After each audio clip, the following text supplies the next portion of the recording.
All right, hello everyone, and peace of Christ, all of you. I apologize being late because we have a very strong storm and we lost electricity twice.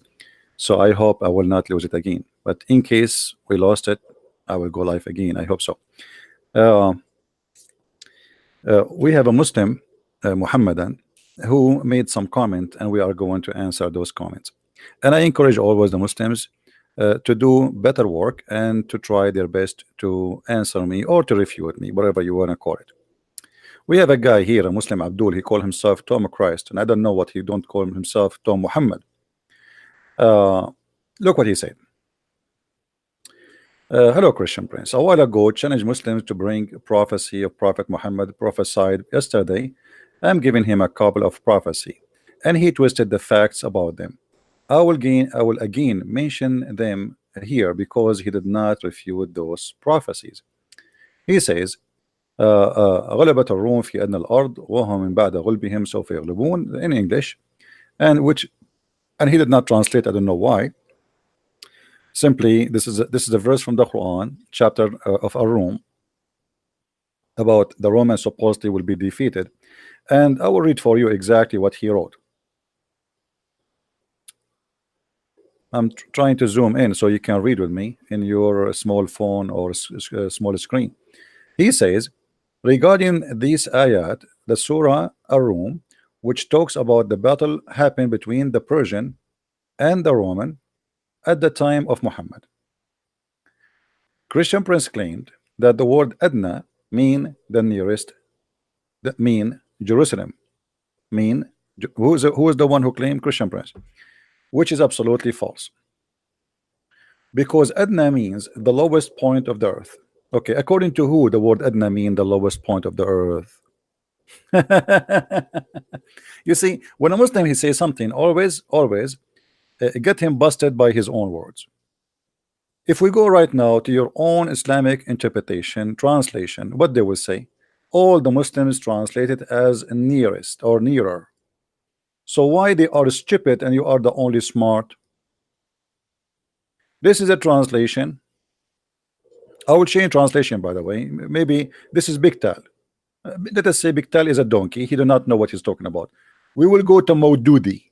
This is a modern one. The Muslims they like him a lot because he is a moderate translation. So he tried to defend the Quran and fabricate. We will use it just to see what Maududi will say. Okay, neighboring land. This is the Maududi. This is Mr. Dudi himself. Okay, forget about Dudi. We will go to Mr. Which one you want? I mean, just tell me who is a Muslim here in the text. Just give me a name you want. I mean, who? Let me see the chat. Hold on. Hey Muslims, what translation like me to show you? What translation you like? If there's any Muslim here, what translation you like me to show you? Albary, Ahmad Raza Khan, Ahmad Ali, Shish Kebab, Hummus. I mean, oh, whatever you want. Customers come first. Anybody want? What is no translation, not interpretation. We are saying translation of the Quran yet. Muslims, what translation you like?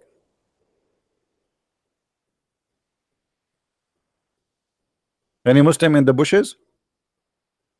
So as you see, this is your Muslim translation, translating it as the most close land by. It's not me. I mean, why Muslims they lie in their even a little word in the Quran in order to cover up the stupidity of the Quran? They fabricate the meaning, and all your Islamic translator even they translate the word nearby. Like if this is a book translated by Christian Prince, the Muslim will say, okay, you see, Christian Prince is changing the word. What about we go to dictionary? I mean, don't be stupid, Abdul. I mean, I feel really sorry for the Muslims who they are desperately trying to find a prophet Muhammad. They cannot find the prophet Muhammad. So what we can do, we have to fabricate lies and we have to make him a prophet. It doesn't matter how. I will make my prophet a prophet. You like it, you don't like it, I don't care. He is a prophet, okay? All right.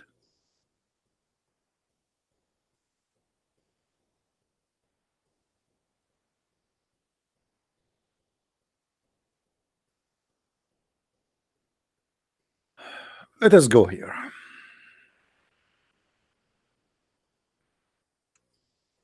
Secondly, he said that the battle they are talking about, it is near the Dead Sea. Okay, what the Roman lost near the Dead Sea? I mean, what is a big deal if they lost near the Dead Sea? They lost. They were losing everywhere. The Persian at that time, they were victorious. They are taking land one by one. So what a big deal to mention such a thing in the Quran, that the Roman, they've been defeated. Can you show me what is the, if we go right now and we look at the list of what you are talking about, what is the city which is near the Dead Sea? Everybody knows that the Roman, the biggest loss they have is Jerusalem, and that was 614. Now, if Muhammad is a prophet, any prophecy he said about the Roman must be true. Any prophecy he said about the Roman must be true. So let us see if Muhammad really is a prophet as you trying to claim. Let us go and review some of the prophecies about your prophet about the Roman. If Muhammad lie in one of them, he is a liar. As simple as that. And look here, we discover a mistake in the Quran. The verse in Arabic, it says, in the Quran it says Alif Lam Ghulibat Rum, which means the Rum been defeated. Guess what? In the Hadith it says Ghalabat Rum, which means the Rum were victorious. In case you do not know, the Quran written without dots, without what we call tashkil. If you notice those things in the top of the words, let us zoom in. I'm zooming in so you can see. Let me line it up for you. Those things all is additional to the Quran. The Quran was not like this. There's no such a thing. So those things you see in the top here, those dots, like this dot here, and this sign, and this sign, and this sign, and those two dots here, and this sign, and this sign, shadda, and dhamma, and all of those are not in the Quran. So it was a plain book with no addition. There's no dots, there's nothing. So it's very hard to understand really what it says. And look, now they have it with the dots, and this is a hadith, and the hadith saying the opposite. The Quran did not say the Rome were defeated. The Quran is saying the Roman, they've been, the Roman, they've been victorious. And look at the first translation the Muslims they come with in English. It says the Roman have been defeated, but in Arabic here in the front of me it says غلبت الروم.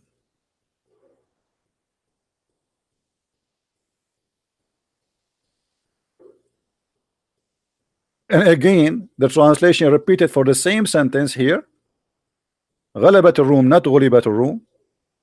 And here it says the Roman, they became victorious. This is what it says. So let us go and read some hadith and laugh together at the false prophet who he claimed to be a prophet.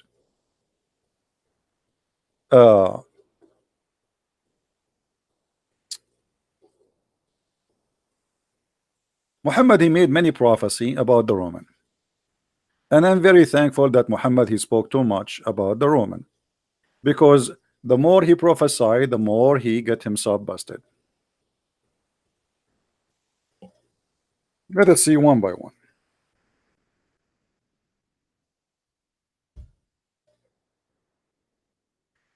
Muhammad, he claimed that the judgment day will not come until the Roman are the majority of mankind. Do you see it, Abdul? Number one population in the world should be the Roman, according to your prophet. So the judgment day will not come until the Roman became the major population in the world. Do you see it? Your prophet got busted again. So Muhammad, he think there's no way this Roman Empire will disappear. I mean, come on.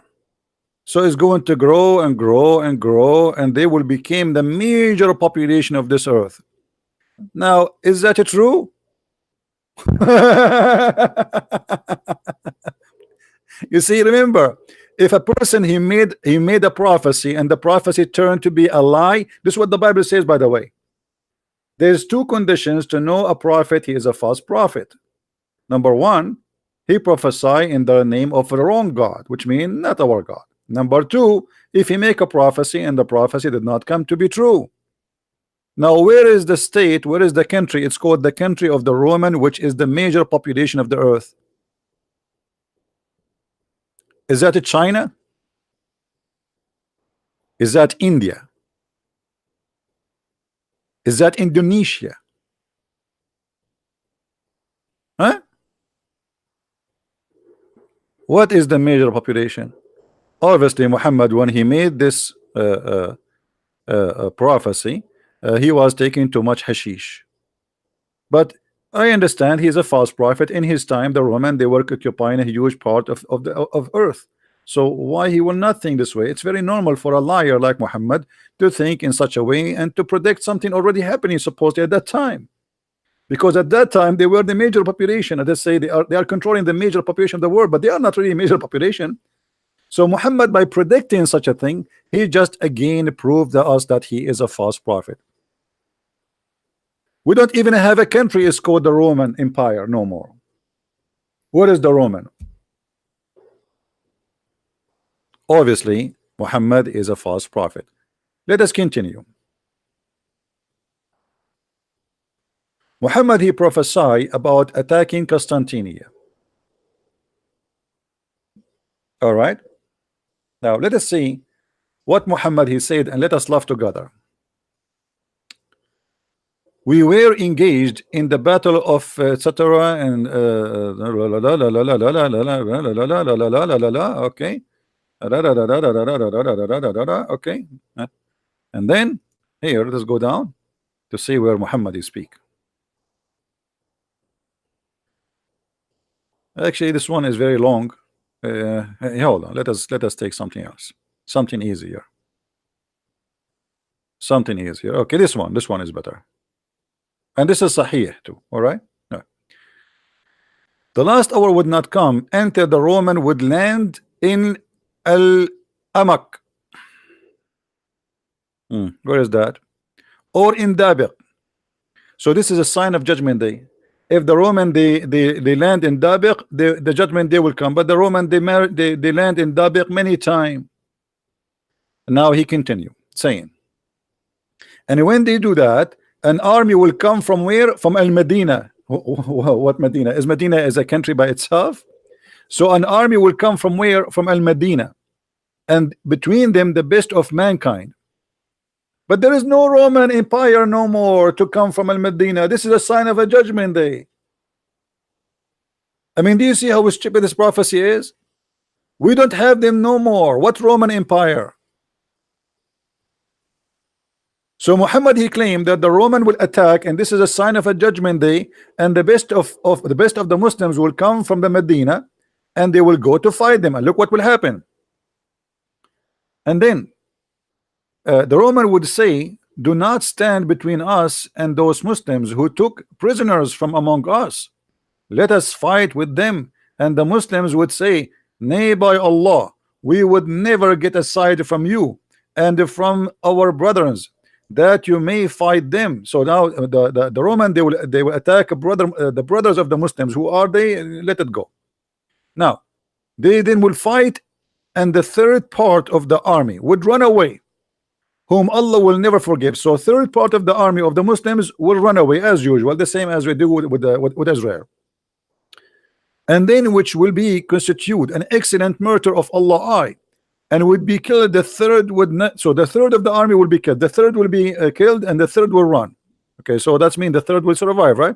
Okay, and then they would conquer Constantinople.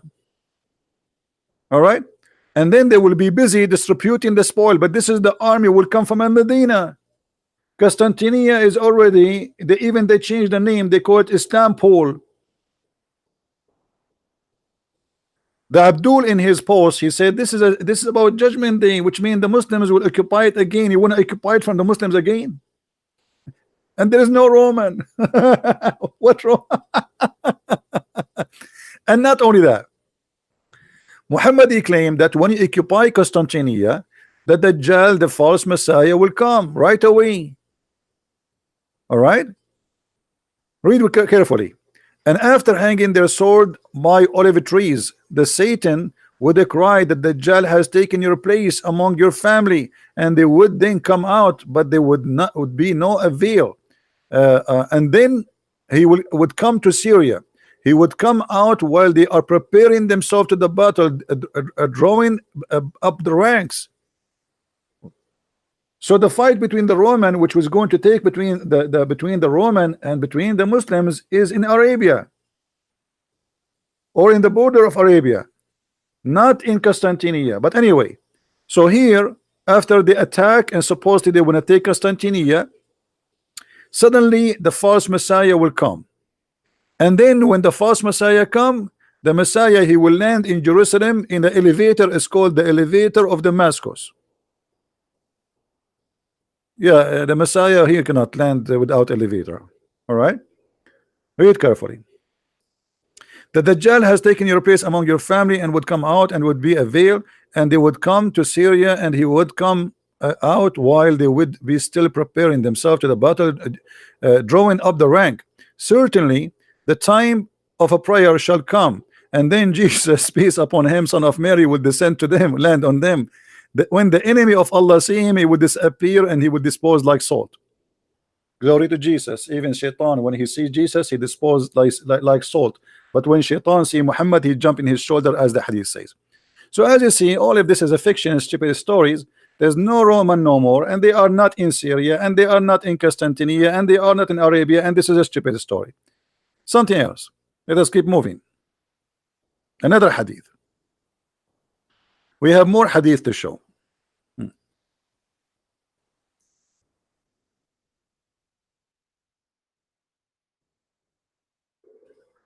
According to Muhammad, the Jews, they will attack the Roman. Who? The Jews will attack the Roman. How is that will happen? The Jews will attack the Roman?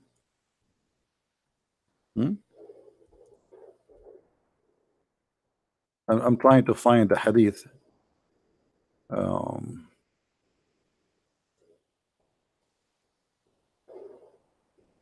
Let us see if we can find it. The Jews will attack the Roman. I really like you, Muhammad. Let us see. Oh, hold on before we jump. Oh, okay. When the Muslims, when the Roman, they were victorious again. They were victorious according to the hadith here after the battle of Badr. But the battle of Badr was 624. So this is past the 10 years Muhammad he spoke about, or 9 years, sorry. 620 after 624. Read carefully with me. Abu Sa'ad narrated that the day of Badr, the Roman had victory over the Persian. So the believer pleased by that. Okay. So now we got a date from the Muslims saying that the Roman, they were victorious again by the fight of Badr, according to the Muslim, not according to me. Remember, on the day of Badr, the Roman had a victory over the Persian. So the believer were pleased. And by the way, why the believers were pleased? Here there is some kind of mystery in the story, because if the Roman are kuffar and they are the enemy of Allah, and even Muhammad, he wanted to kill them all. So why the Roman, if they are victorious, Muhammad and the Muslims are pleased? Any Muslim can answer that? Why will be pleased? Why the believers will be happy with the victory of the Roman over the Persian? Are you Roman? Is the God of the Roman is your God? Their God is Jesus. So why the Muslims are happy? Here simply Muhammad, at that moment Muhammad was trying to play Christian. Muhammad was a person, he's a refugee, whatever the word mean. When he is with the Jew, he is a Jew, like Obama. Obama, he go to Egypt, he make a speech, he quote the Quran, he's a Muslim. He go to Jerusalem, he wear the hat of the Jews, and he kiss the wall of the temple. He is a Jew, and even he put a paper in the wall. He go and sit with the atheist, he's an atheist. He go to the church, he's a Christian. That is Muhammad. Otherwise, you explain to me why Muhammad will be, and the people of Muhammad will be pleased by the Roman victory, when just a few years after Muhammad, he attacked them himself. First attack, he could not make it. Then after he died, actually, the Muslims were able to penetrate through the Roman land. Now,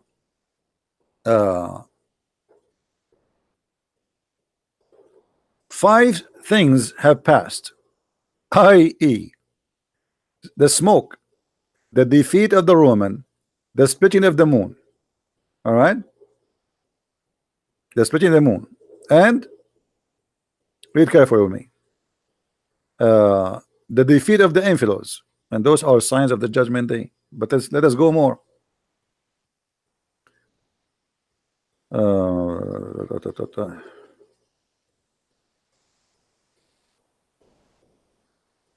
The Roman will enter Syria and stay for 40 days, and no place will be saved from them but Damascus and Oman.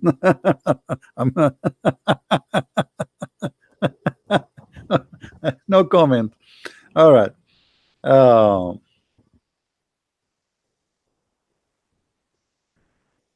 Read carefully with me here. You will fight the Arabian Peninsula, and victory will be granted by Allah. Then you will fight the Roman, and victory will be granted by Allah. And you will fight the Dajjal, and the victory will be granted by Allah. And then Jabir said, Dajjal will not appear until you fight the Roman, which means this is the last thing to happen. But there's no Roman no more.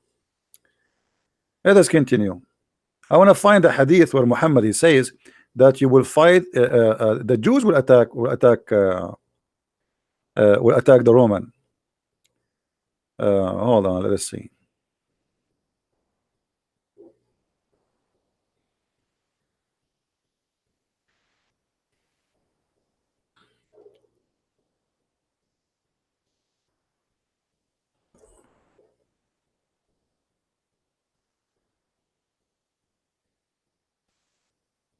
Let us see.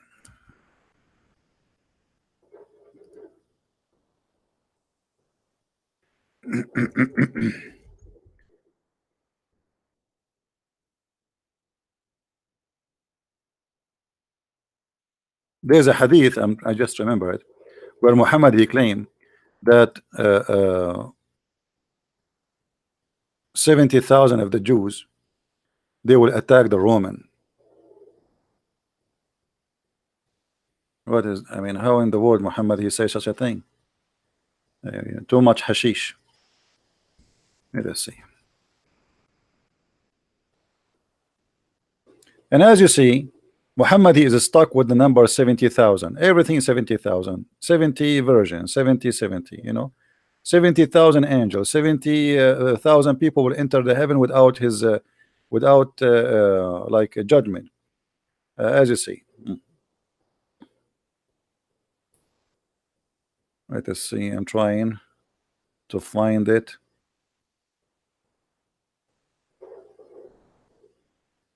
Here we go. We found it. Abu Hurairah reported, this is Sahih Muslim, so the Muslim cannot say this is a lie. All right, this is Sahih. This is Sahih Muslim, as you see, and let us go down to the reference. Sahih Muslim 2920a. Now remember, numbers of the Muslims translation have nothing to do with real numbers. Just to take that into consideration. You have heard about the city, one side which on the land and the other one in the sea. Obviously Constantinople. They said, Allah Messenger, yes, he said, thereupon the last hour would not come unless 70,000 person from Beni Ishaq, the Jews, the son of Isaac, they will attack it.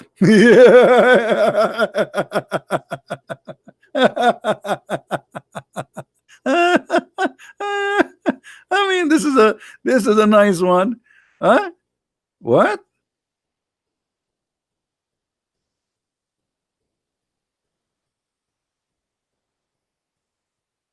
Bani Ishaq? And who is Bani Ishaq? And by the way, those Bani Ishaq, they will say Allah is a great.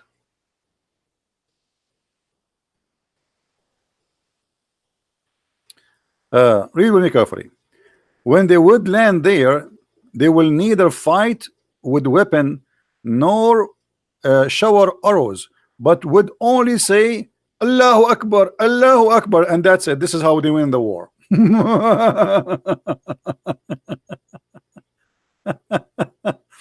All right. And I think he said the part of the side of the ocean, and they would say the second time, there is no God but Allah, no God but Allah. And okay, and the gates would be open to them, and they would enter the gates in the judgment day. There's gates to enter into Constantinople.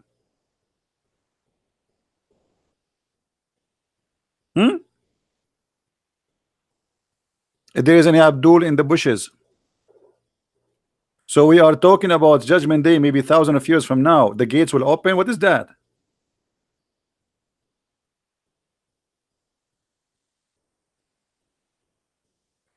So when a Muslim he tried to make as a prophet, we die laughing. This is a joke. Especially when you're a prophet, he says that the judgment day will not come until the Roman are the majority of mankind. That alone is the biggest lie ever. Right? There's a sheikh he want to call me. He can text in Skype. He can text any one of you, sorry, in Facebook, and confirm to me that he is a sheikh, and then I will call him. Most of them, they are kids. So do you see how we got Muhammad busted? Muhammad, if he is a prophet, he should not lie once. But Muhammad always he lie. When you say that judgment day will not come, but the Roman will be the majority of mankind, that's a big fat lie. And obviously this is not true.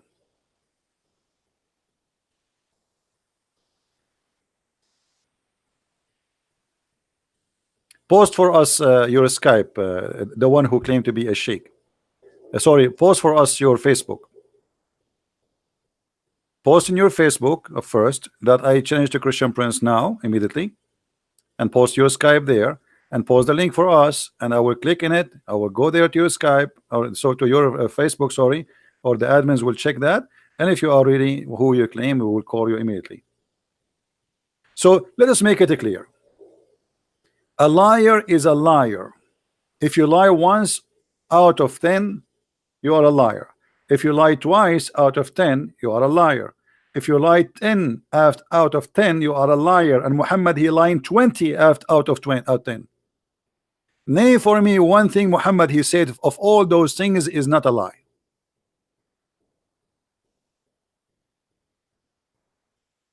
Everything we see in the front of us is a pure lie. And here, by the way, as long we are reading this chapter here,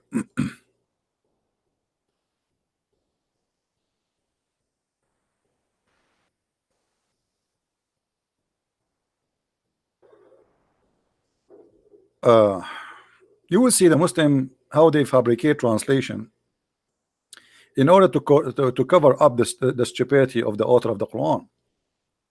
Here it says, so glorify Allah. It doesn't say that. It says a glory to Allah. You see how they change translation? There's a huge difference between so glorify Allah, which means as an order for you to glorify, or if it's saying Subhanallah, praise be to Allah. Allah saying praise be to Allah. How stupid that is. But always the author of the Quran, he forget to switch between him and Allah, and that make it funny. This is why, you know, I'm working in the translation, in the Quran translation, so everybody will see the real translation for the Quran. Now, any other Muslim here, he have a prophecy made by Muhammad, so we can get it busted. Anyone?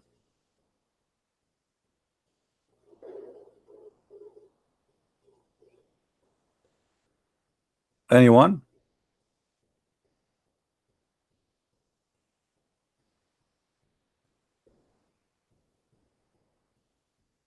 Let me show you a prophecy of Muhammad in the Quran.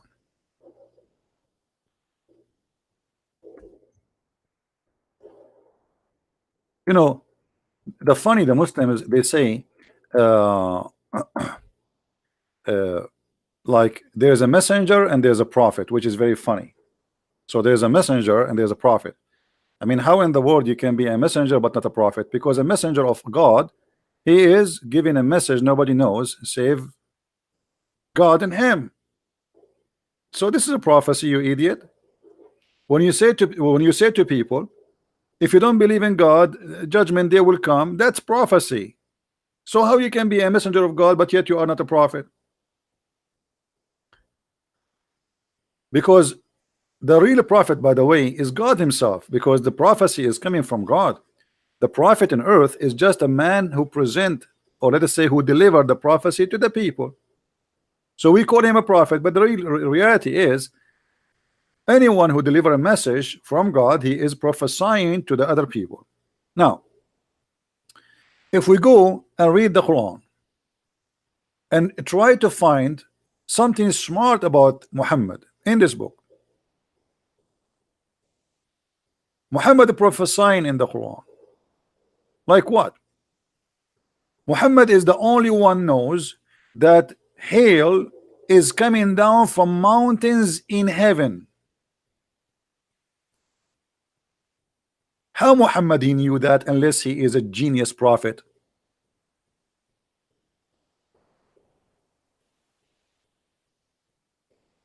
Any Muslim can explain to me? Allah he sent down hail from the sky out of mountains that are in it.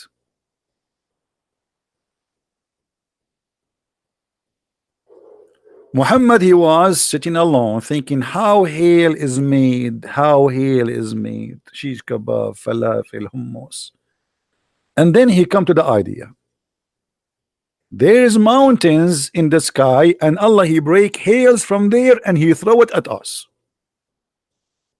Do you see it, Muslims?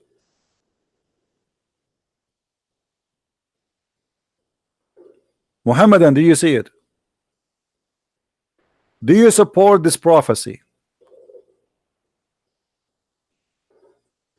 Who is a Muslim here? He support this prophecy. I think I'm going to convert to Islam because I think now we are going to have hail. You see the thunder is very strong outside and the rain. I don't know if you can hear it. Can you hear anything, guys? Anyone can hear anything? Do you hear any rain or anything? I don't know. Maybe the mic will not capture it. But look at this. Muhammad is for sure a prophet of Allah. There's no doubt. Otherwise, how we knew that? You tell me how he knew that. How he knew that there's hail is coming from the sky, from mountain which is in the sky. How he knew that? It took the scientists thousands of years to discover how it come, how it happened. Muhammad in 2 seconds he made it clear for you. What else? I mean, we can go over the Quran and we die laughing. What about the verse after it? Muhammad is a, what they call, guys, if somebody he is a scientist for about animals, what they call him? Animal scientist, what they call him? What the title will be given for somebody he is an animal scientist? You know, my English is limited. Only my Chinese is good. Vet? What vet? I thought vet is the guy who just do circumcision for the dog. Hello? Zoologist. Thank you. Here we go. Susie. Susie, I will send you to heaven because you helped me. Thank you. Zoologist. Yeah, not vet. What vet? Unbelievable. Those guys must be crazy. They are Christians. I mean, what do you expect from Christians? We ask them who is a scientist, they say to you vet. I mean, look at those questions. I mean, no wonder I want to be a Muslim. Look at this. Muhammad, he is a zoologist. I mean, it's really hard. Can we change it to a different word? Zoologist. Allah, he told Muhammad a prophecy which nobody knows, only Muhammad. He says, from every Allah created from every animal from water. Among them are some, and here the lie, the first lie, they say creep. It doesn't say in Arabic creep, it says walk in their belly. And some of them they walk with 2 feet, and some of them they walk in 4. Hold on, that's it. That's it, we are done. So Allah, he squeezed his head harshly, and he come with a discovery nobody knows. He noticed that there is some animals, they walk in their belly, which is a wrong word in Arabic. You have to say creep, and this is why they fix it in English. And some they walk in 2 feet, and some they walk in 4. Are you sure? You look like Muhammad, he never heard of something called a spider. All animals, they have either 4 or 2 or in their belly, and that's it. Are you sure? And by the way, here they translate the word, it says animal, it doesn't say even that. It says dabba. Dabba is anything walk on this earth. Anything have feet. This is what dabba is. It's not an animal, you know. Anything have feet. You can say it's an animal, but I mean it's a creation of anything which live or alive and have feet. Dabba yadubu, which means he hit his foot with the ground.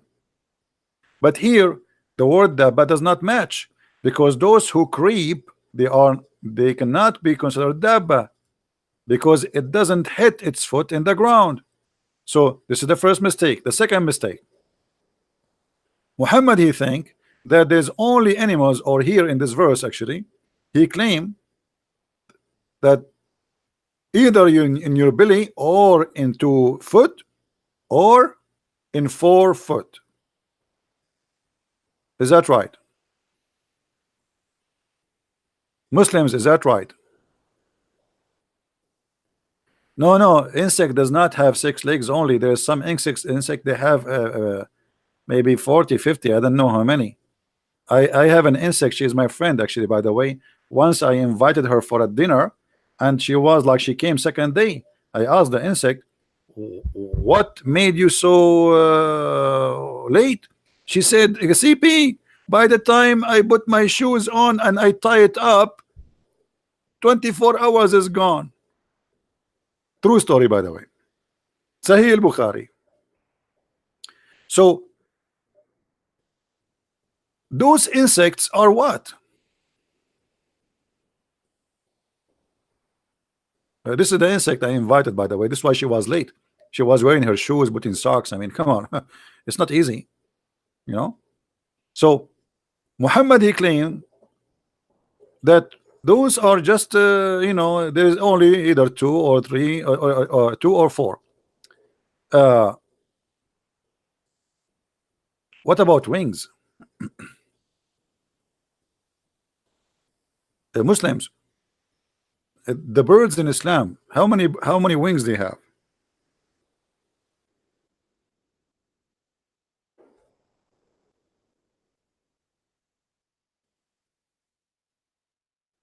Any Muslim have an idea? Hmm.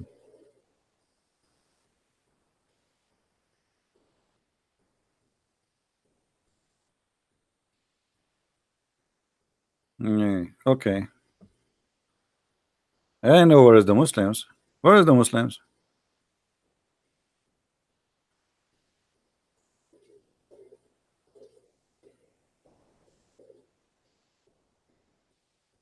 I don't see them.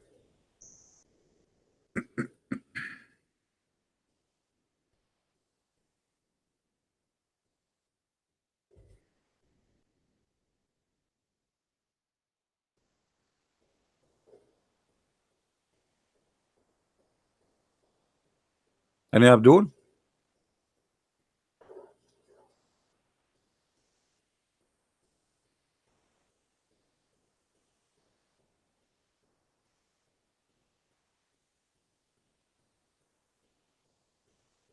Hmm.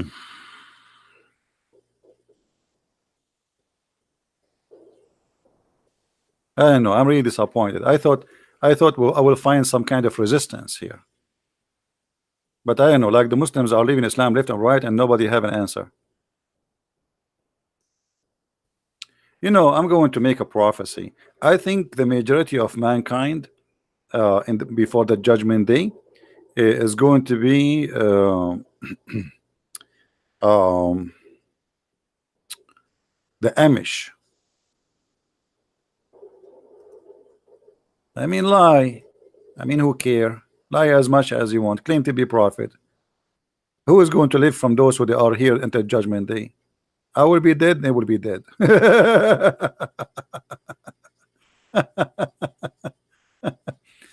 By the way, I have a question about angels because I find the Quran is really funny. Uh, how many wings the angels they have in Islam? Muslims.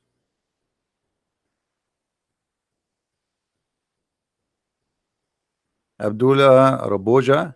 Who is Abdullah Raboja? We told him just. Did he give his Facebook? Did he give his Facebook? Don't waste our time. Give us your Facebook. Post in your Facebook, your Skype. We'll check you out and we will call you. Guys, look at this and laugh. Chapter 35, verse number 1.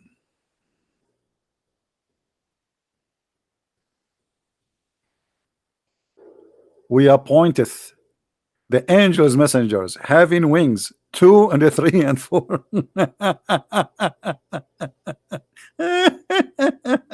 Unbelievable. Anyone notice what the problem? Anyone notice where the disaster here? His Facebook is fake. Yeah, that's what I'm saying. They are fake people. Okay, let me check his Facebook. Hold on.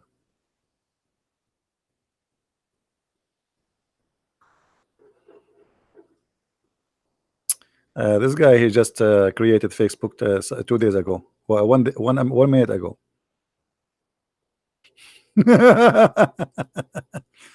We said, you see, Abdul, this is how we avoid kids. You're just a kid. Guys, anyone notice with me how stupid this statement is? Who noticed with me? An angel with 3 wings. How is that?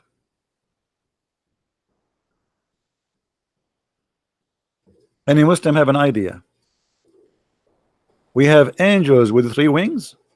Wings. But this is not even the problem yet. There's a bigger problem. Anyone think with me. What is bigger problem than there's angels? They have 2 wings, 3 wings, and 4. Anyone notice what is the problem? There's bigger problem.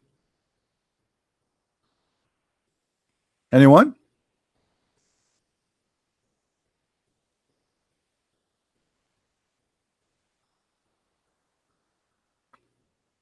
Any Abdul? There's a bigger problem. No. Forget about how he fly. Allah will make him fly. Don't worry.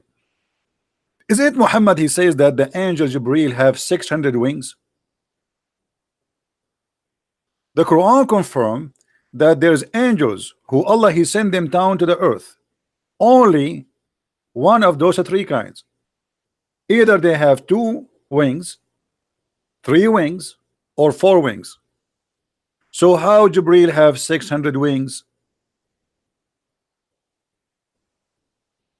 Do you see how we got Muhammad busted? He's a liar. Let us go to the hadith and laugh together.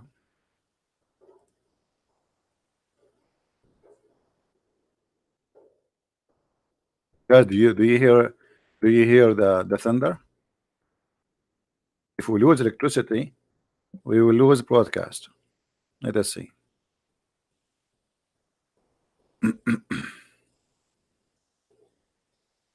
The Prophet said that he saw Jibril and he had 600 wings. Do you see it?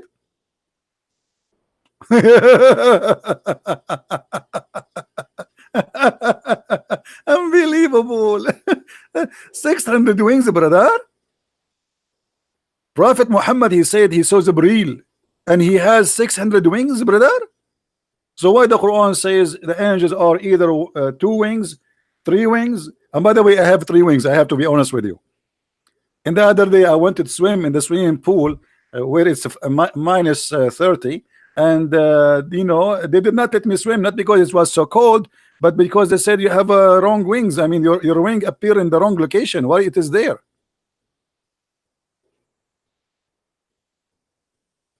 And this is Sahih. The Muslim, they cannot say it's a lie. It's a fabricated hadith. This is Sahih Muslim, and we can show it. You're from Sahih al-Bukhari. So how the Quran says that Allah he sent angels either have 2 wings, 3 wings, 4 wings. Let me draw the angel who have 3 wings. Hold on. You know, I'm very good in art, by the way. I was invited to the museum in Munich to teach artists how to draw because I became famous. You know, mashallah, Allah made me famous. So this is the angel. Okay, this is an angel, Islamic angel.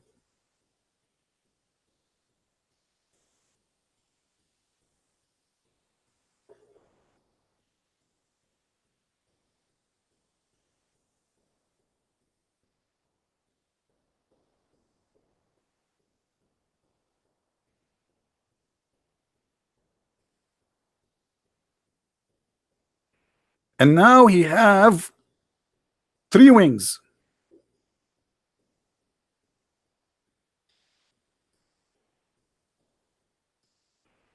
And the third wings, I guess it is here in his ass.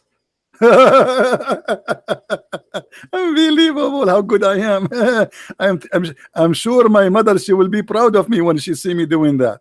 Unbelievable. I mean, look at this. Let me put my signature so nobody will you know, take it and print it and claim copyright over it. I will make my signature in Arabic, so you cannot steal it from me. Okay, here we go. Now it's secure and signature here. Okay, what is that? Even the word is not right. Okay, Alhamdulillah.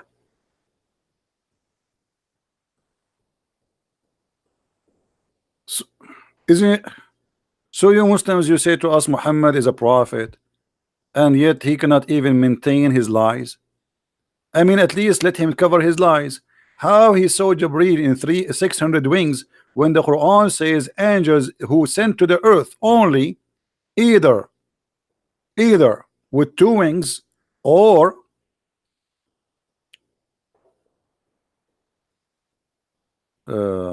connected. I think Sahih Christian is trying to buy my draw, my paint for $3. Let us have an auction here. Muslims, how your prophet, he says that he saw Jibreel with 600 wings when the Quran says with the clear words, as you see, it's not my words, that all the angels who Allah he sent them down to the earth either have 2 or 3 or 4 wings. Who is a liar?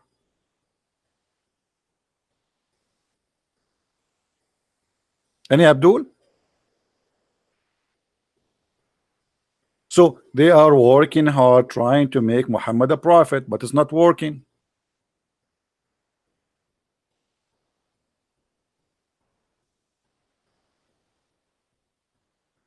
هناك شيخ وأنا أعلم أنه يستجمع الجن ويسميه الملائكة المسلمين. Any Abdul? You can answer in text if you want.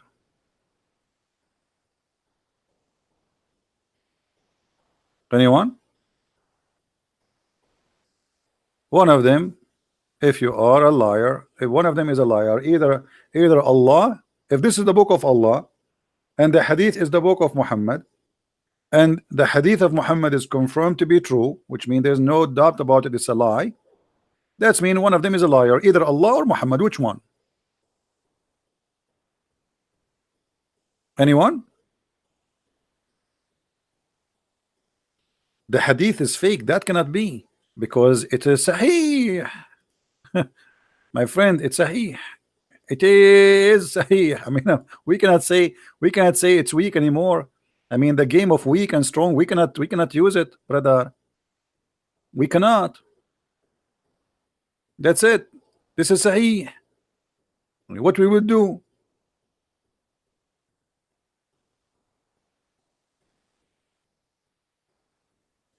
Mimi Hijab will debate Edward Tabash. Who is Edward Tabash? I don't know who's that guy. And why he don't dare to debate me?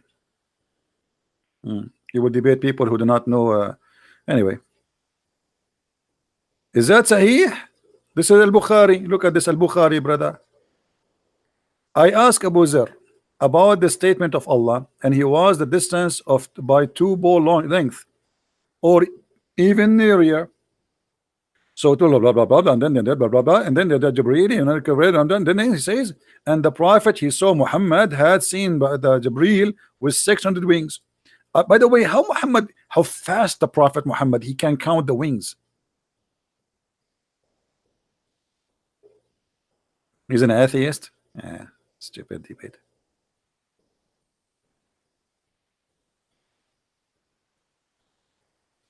Any Abdul?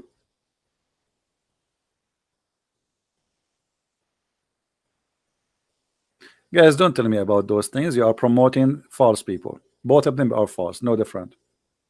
A Muslim is a false, an atheist is a false. So we are promoting stupid. Two stupid are going to debate about their stupidity.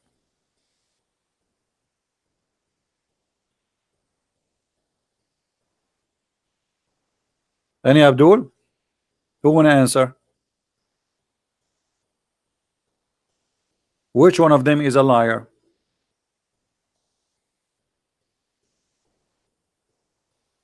Even, by the way, even Aisha, she said the prophet he saw Jibreel and he have 600 wings.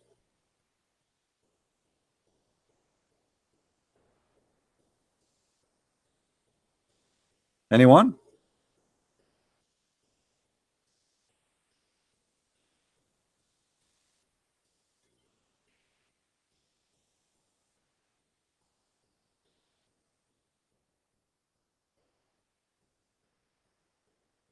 Who is a Muslim want to answer? And you know, we can keep showing you tons and tons and tons of reference of Muhammad being a false prophet. I mean, there's things almost we repeat every time because it's very funny, like this one. This is my favorite actually of the Prophet Muhammad. That's why since I did read this hadith, I stopped calling him Prophet Muhammad. I start calling him Dr. Muhammad. I mean, how the Prophet he knew this?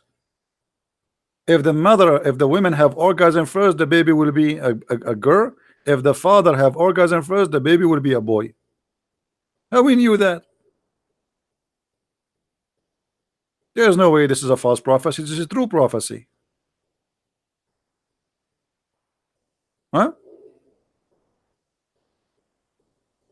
Dr. Muhammad, he is the best. Well, Dr. Muhammad, he knew everything.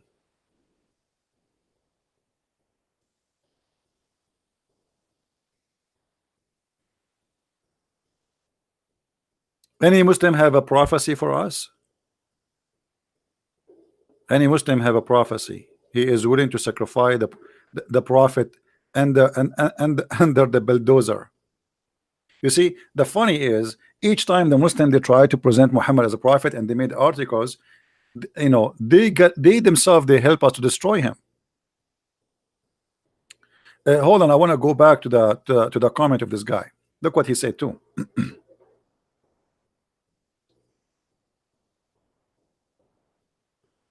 The Prophet of Allah said, which one of the cities is going to be open first? He said Constantinia or Romia. The prophet said the city of Hercules, which mean the Constantinia. Hold on. But Muhammad, he said that the sign of the judgment day is opening the Constantinia, not the opening of Rome.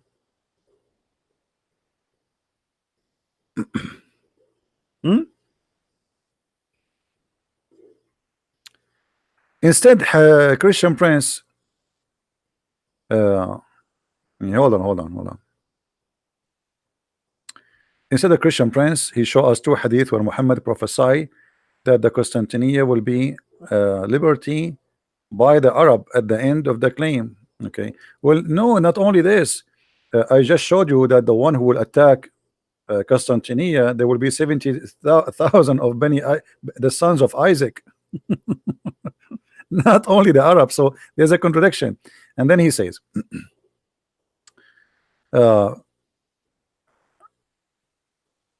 did not yet happen. And then he says, after the battle of Dabik, and they claim that the Arab did not conquer the city, but the Turk, and thus Muhammad is a liar. He mixed up the hadith and twisted the fact. Ask any Muslim scholar, he will tell you that the two hadith he mentioned did not happen yet. For sure did not happen yet. That's why we say your prophet is a false prophet.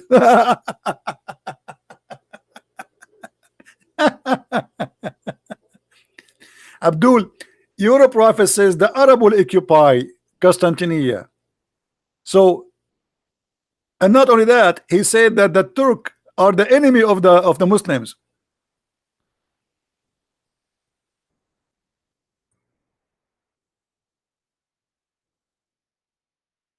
Read and laugh.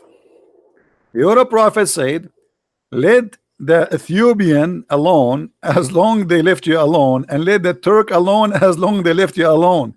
The Turk are not Muslims, and Muhammad never predicted they will be Muslims. And he claimed that judgment day will come and he will fight the Turk. So signs of the judgment day is fighting the Turkish. Do you see it, Abdul? This is Sahih Hadith.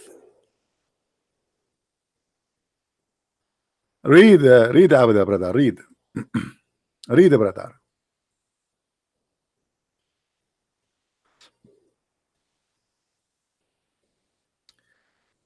Oh, messenger of Allah, pray for me, grant me victory, and blah blah blah blah blah blah blah blah blah blah blah blah blah blah blah blah blah. So the messenger of Allah prayed and said, then I struck the third bow in the city of Ethiopia, where shown me the villages of etc. Blah blah blah blah blah blah blah blah blah blah blah. And then leave the city, and then he says, and leave the Turk as much they left you alone.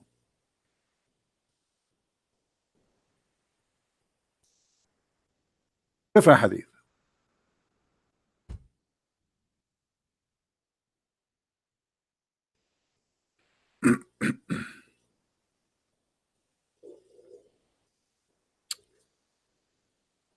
I'm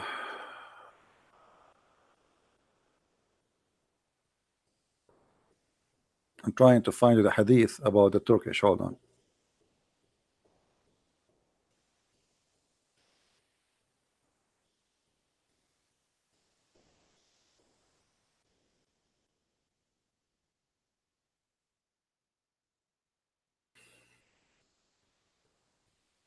Do you see it? So Muhammad, he claimed that the Turkish will not be Muslims until the judgment day. Guys, do you see it? Muhammad, he said, the judgment day will not come until you fight the Muslims, they fight the Turks. So what is the first group? Is the Muslims, not the Arab, the Muslims. What is the second group? Is the Turk, which means they are not Muslims. So again, Muhammad is a false prophet. The Turks are already Muslims, and actually they are the one who took over the Constantinia. So Muhammad, he claimed in one hadith that the one who will take over the Constantinia is the Arab, and they are from the city of Al-Medina, and they are from Bani al-Hijaz too, in different hadith. On other hand, he claimed that the sign of the judgment day You will fight the Turk and you will defeat them. When you Muslims fought the Turk and you defeated them? Any Muslim can tell us? When was the battle between the Muslims and the Turk and you defeated them and you killed them all? And why your prophet think that the Turk, they will never enter into Islam? I heard Allah Messenger saying, near the hour you will fight with the people who wear hairy shoes, and you will also fight with the flat faces like shield. Those are the Turkish, the same as the hadith here. But in this hadith he said the word clearly, the Turkish. Do you see it? The hour will not begin until the Muslims fight the Turks, and a people with faces like hammered shield, who wear clothes made of hair, shoes made of hair. So look here at the false prophecy. Muhammad is not only saying he will fight the Turk, he's saying that in the judgment day the Turkish are going to be Asian, which means Muhammad, you do not know the Turkish will attack Constantinople and they will rape all the Roman women and their children will be blonde. If you go to Turkey now, you don't find the Asian Turkish no more. They are white people, and there's nobody, their faces is like a hammer shield, and none of them is wearing clothes made of hair. So Muhammad, he predict that when you fight those people, you will fight them as non-believers. In the top of that, they are wearing such a cloth, and the top of that, they are a pure Asian. Do you see it? Again, this is a false prophecy. He described even how the Turkish look like when you fight them.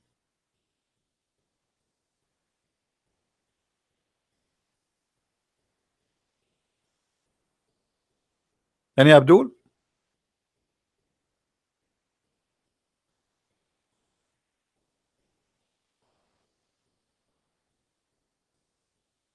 Any Muslim have an answer? And by the way, here he is making fun of the Asian people. Look what he said about the Asian people. He says their faces like hammer shield. Oh, I forgot too. What about Gog and Magog? I mean, how I forgot that? How I forgot that? How I forgot the prophecy about Gog and Magog, brother? Muhammad, he said, today, the wall barrier of Gog and Magog has been opened so much. If anyone knows what Gog and Magog is? Anyone knows what Gog and Magog according to Muhammad?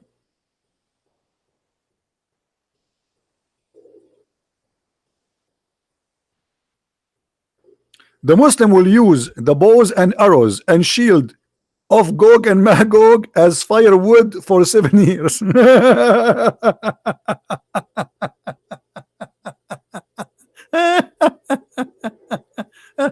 Remember, this is in the judgment day. The people of Gog and Magog, by the way, for those who do not know, they are not a human. They are not a human. They are a special kind of a creature. We do not know what they are, but if you have my book, you will see that Muhammad, he claimed that you can sleep even inside their ear is so big. So when they want to sleep or they want to have sex with their wife, they go sleep inside their ear. Have you ever heard of somebody sleep inside his ear?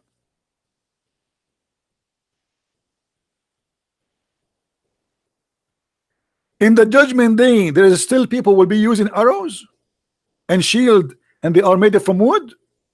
This is in the judgment day. Look like your prophet, you did not hear about the Star War program of George Bush. You're a prophet, you did not hear that the Russian now they have weapon, they can burn the earth 50-60 times. What would?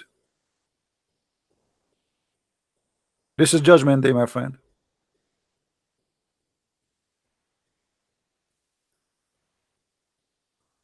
And look at the other false prophecy. Muhammad, he says There is no being worthy to worship except Allah. There is a destruction in store of for Arabia, for a turmoil which is at hand, which means Muhammad saying now the torture is coming. The people of Gog and Magog, they are coming. Allahu Akbar. They are in the corner. Look, read it. Do you see it? Muhammad, he predicted that they are there. And he says the barrier between Gog and Magog has opened so much. So he's warning the Arab, be careful, they are coming to you. And he says Abu Sufyan made a sign then with the help of his hand in order to indicate the width of the gap, and he said Allah Messenger would be perished in spite of the fact that where would be good people among us.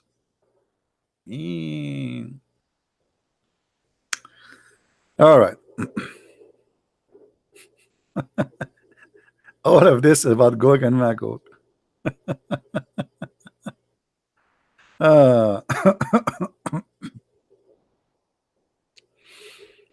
Okay. You see, all false prophecy.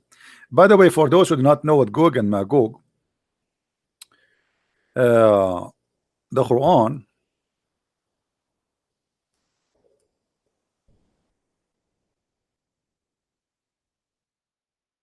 speak about them, that when Alexander the Great, or what the Muslims they call him,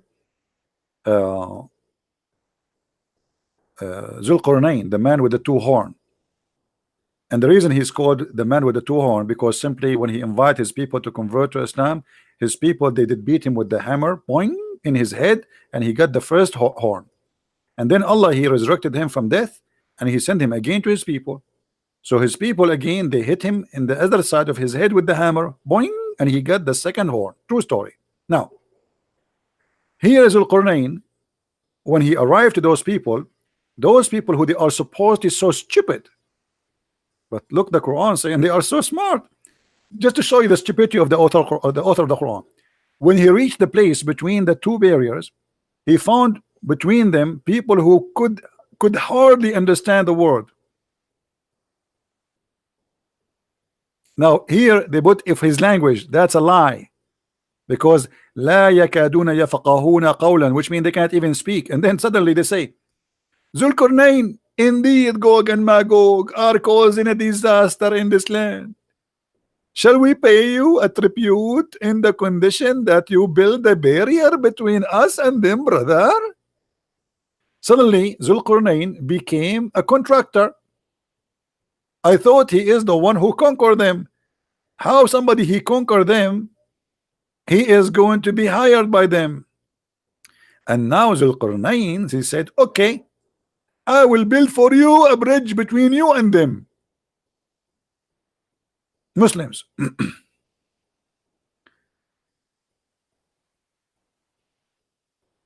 Do we have any Abdul in the bushes? Do we have any Abdul in the bushes? Let me show you how silly this story is. I have to draw some art, you know. I cannot resist the temptation. I have to draw something. Okay, let's draw here.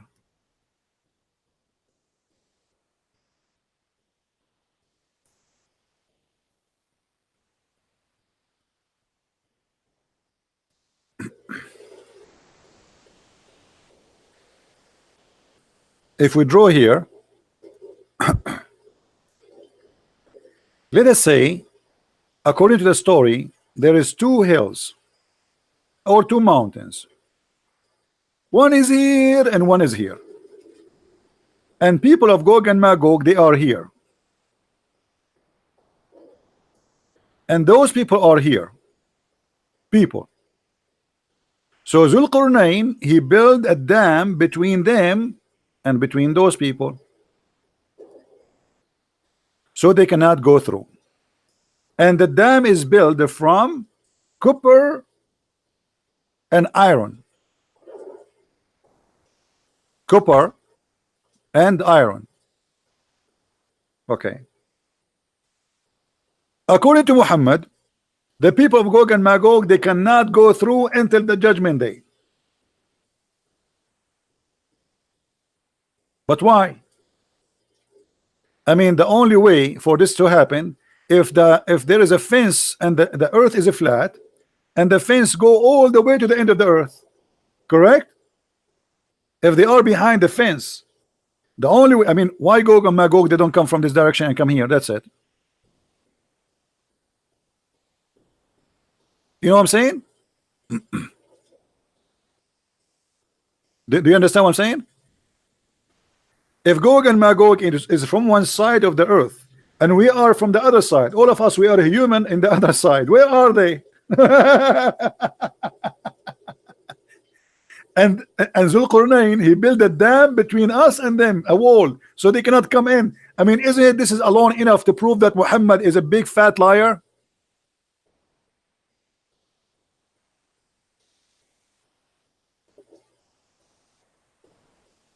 Isn't it enough to prove that this is,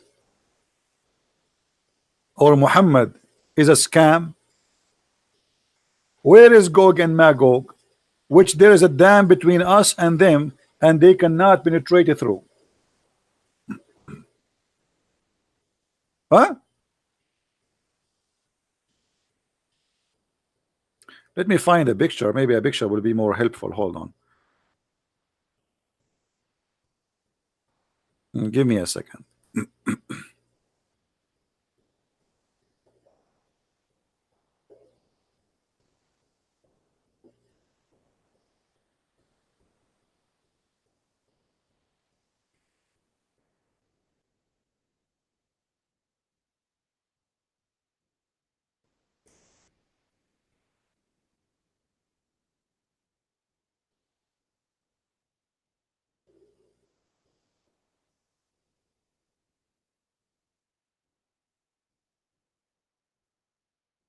Okay, look like I am going to find the perfect picture for this story.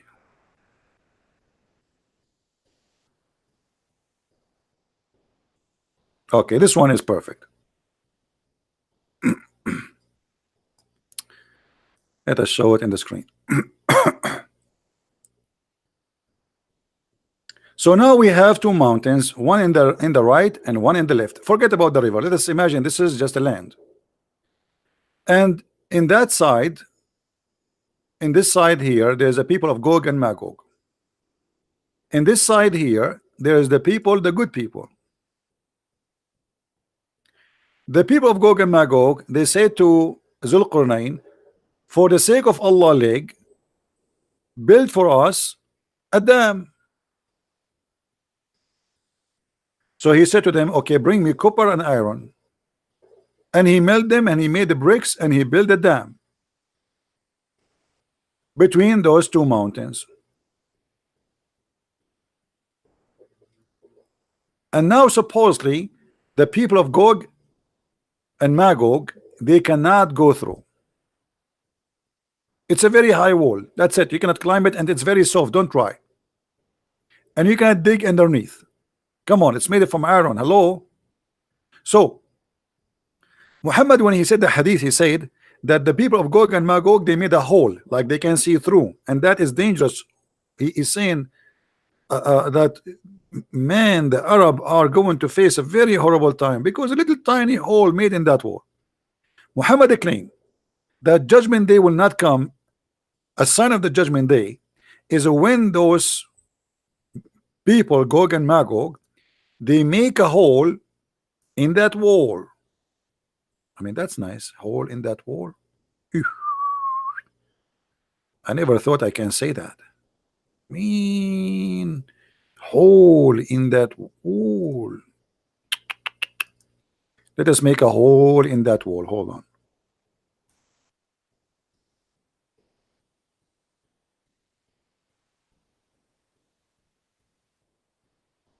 Yeah.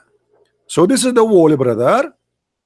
And the wall is covered up by iron, brother, and copper. So they cannot go through. That's it. But the people of Gog and Magog, they are trying every day. And there's, by the way, there's a story told by Prophet Muhammad, and he never lied. Prophet Muhammad never lied. All of us, we knew that. He never lied. Anyone remember it? He says that the people of Gog and Magog, every day they dig in the wall. And then when they come in the second morning, they find that the digging is fixed by Allah. They dig, Allah fix it. They go to sleep, they come in the morning to continue working. They found the hole. Like, let us see, they make a hole here. Huh? Oh, no, hole. They are digging here. Oh, here. They make a hole here. Huh? But it's not enough for them to put their head yet. It's like enough, small. I mean, but they can see through, but they cannot go through it. And now they go to sleep. When the morning come, Allah, when they come back, they find that this hole is fixed, brother. Alhamdulillah. Anyone knows why? Each time they go to sleep and they come back, they find the hole is fixed because they forgot to say, Inshallah, thank you, I am 70. I mean, have you ever heard of a stupid story like this? The reason the hole is fixed because when they start for eternity, for thousands of years, they are digging, they're digging. But each time they make a hole, Allah fix it. Why? Because they forgot to say Inshallah. But one day,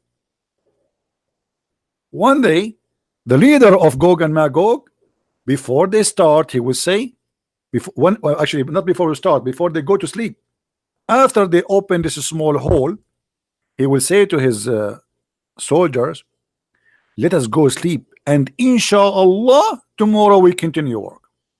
And now, because he said Inshallah, Allah will not close the hole for them, and then they will be able to go through.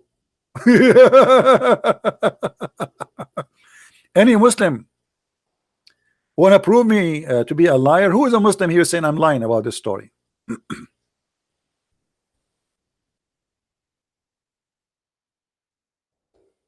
Huh? Who is a Muslim? And I hope it will not lose the power. This thunder is going crazy.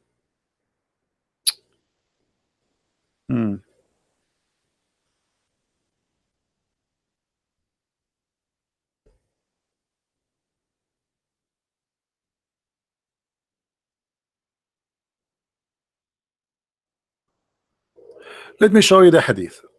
So the Muslim will not say I'm making things up.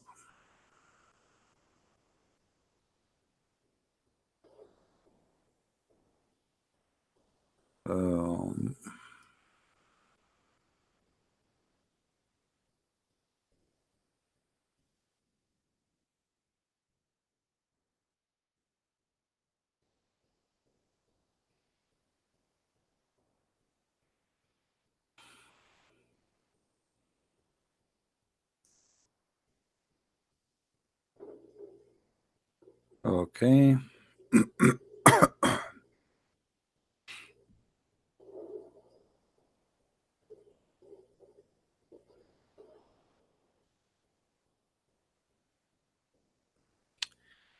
Let us see if we can find it in English.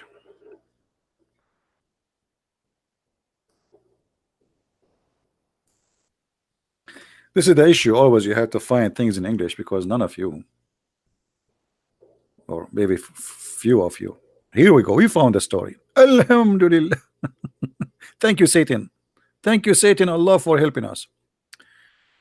Abu al-Hadith, Abu Huraira. Abu Huraira, by the way, for those who not know what Huraira mean cats. Like when you spoil cats, you call them Huraira. So he is the father of cats. Abu Huraira reported from the Prophet SAW FMW Mercedes-Benz regarding the barrier, chapter 18, verse number 93.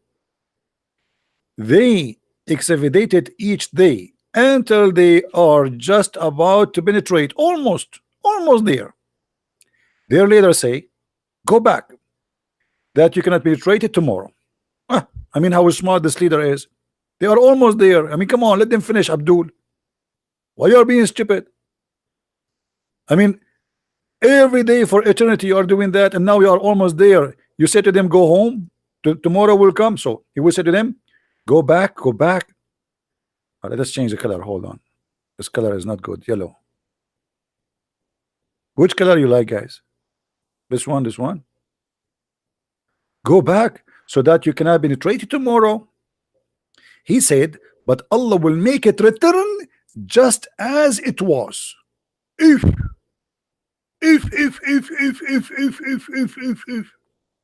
until their appointed time, which Allah mean He will keep doing that. They go, they dig every day, they go to sleep, they come back in the morning, they find it fixed. I mean, look at this horrible life. Those poor people of Gog and Magog, they're just gonna get out, and they dig every day since thousands of years ago. They go back to sleep, they wake up in the morning, it's fixed. And then when Allah or denied to send them upon the people, their leader will say, go back so you can penetrate tomorrow, inshallah, if Allah wills. Aha! This is the password which was missing from the beginning, from the story. If he say inshallah from the first time, this idiot, he will be able to get it through. But the stupid idiot, the leader, he keep forgetting to say inshallah. Do you see, brother, how important to say inshallah? Even Gog and Magog, they are Muslims. Hold on. How Gog and Magog, they are bad, but they are Muslims? Any Abdul? How they are evil, how they are disgusting, how they are bad, but yet they say inshallah.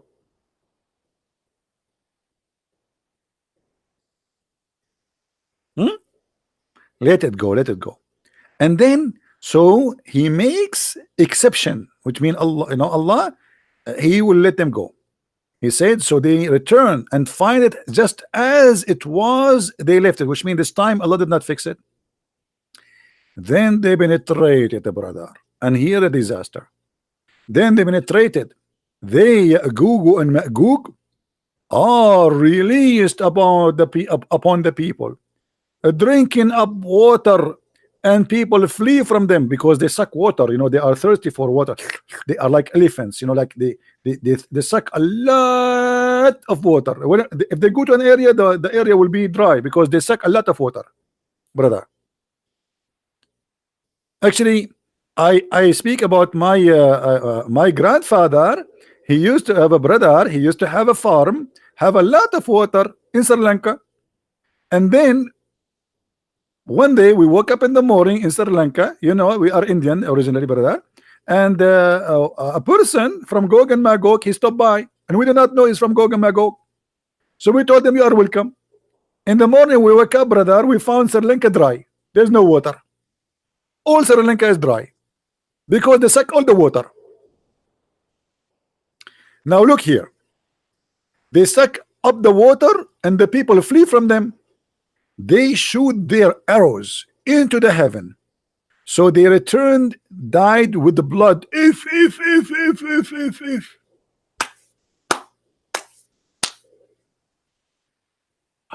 What is that? The sky is bleeding? Muslims, they shoot their arrows. We have to change the color now. We cannot use this color no more. We are talking about the blood. Hold on. So they shoot their arrows, brother, at the heaven, and the arrows return died with the blood.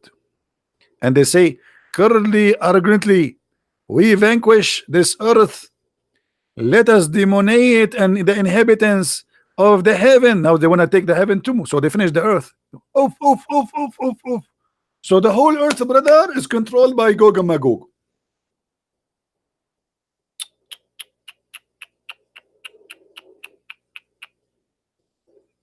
And then Allah will punish them. Allah will punish them, brother. Look what will happen. Allah will send upon them like missiles, attaching to the knob of their necks, destroying them. He said, by the one who is hand of the soul of the Prophet Muhammad, the beast of the earth will become very fat and bloated with milk from their flesh. Anyone knows what is the beast of the earth Muhammad is talking about? Anyone knows? Who knows what beast we are talking about?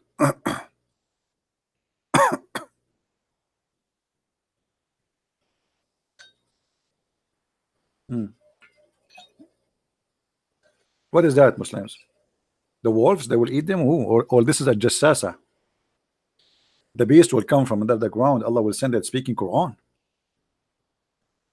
Brother, the beast will become fat because of their flesh, brother. With their milk and their flesh. Milk? They have milk. So are you telling me that Mr. Wolf will be suckling from them?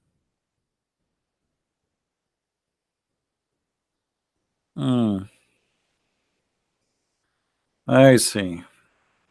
Any Abdul?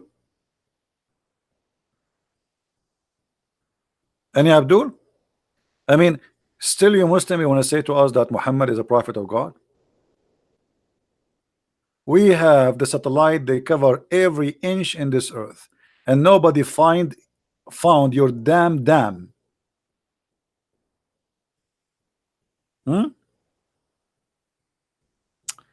This guy is annoying. Go to bed, go to bed. You are Abdul, you are stupid.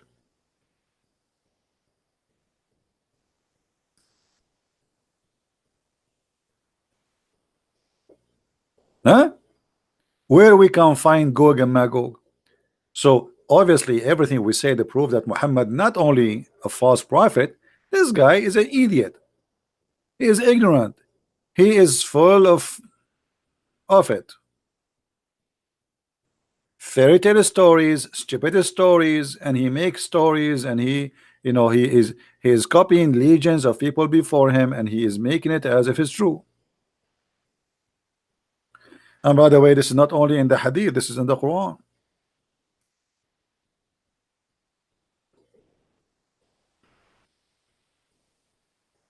As you see.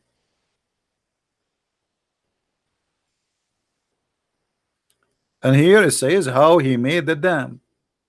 So he brought the pieces of iron, and he he make it fire, and then he bring a Milton copper, and he pure in it, and he made blocks, and he built the wall. Here we go, Trump, you want to build the wall?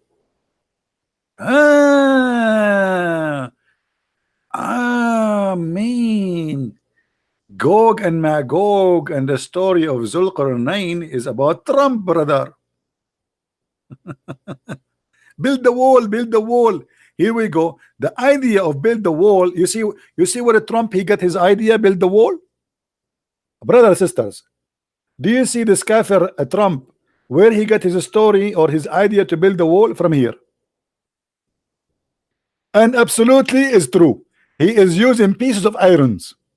Go watch the video, brother.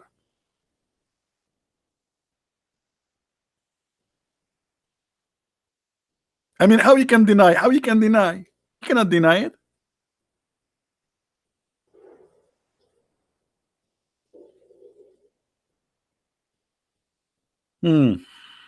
Gog and Magog, huh? Muslim, did you find where is Gog and Magog are located, brother?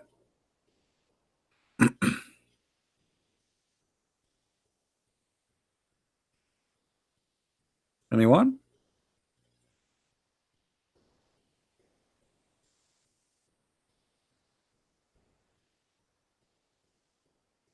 Any Abdul?